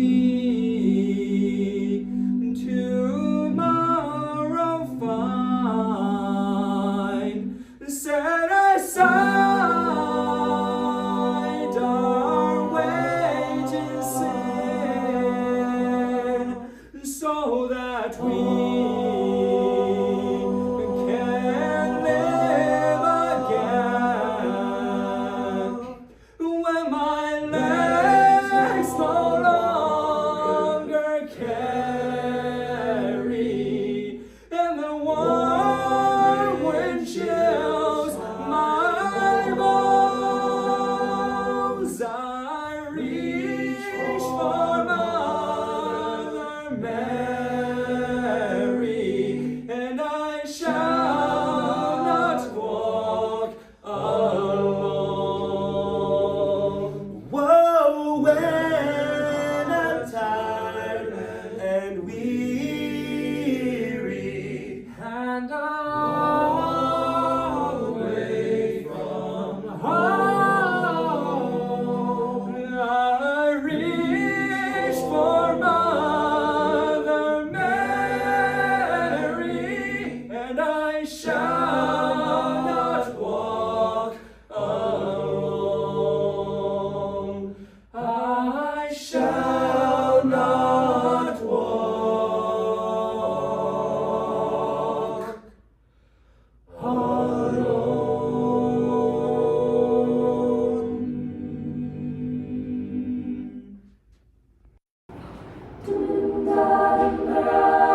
shadow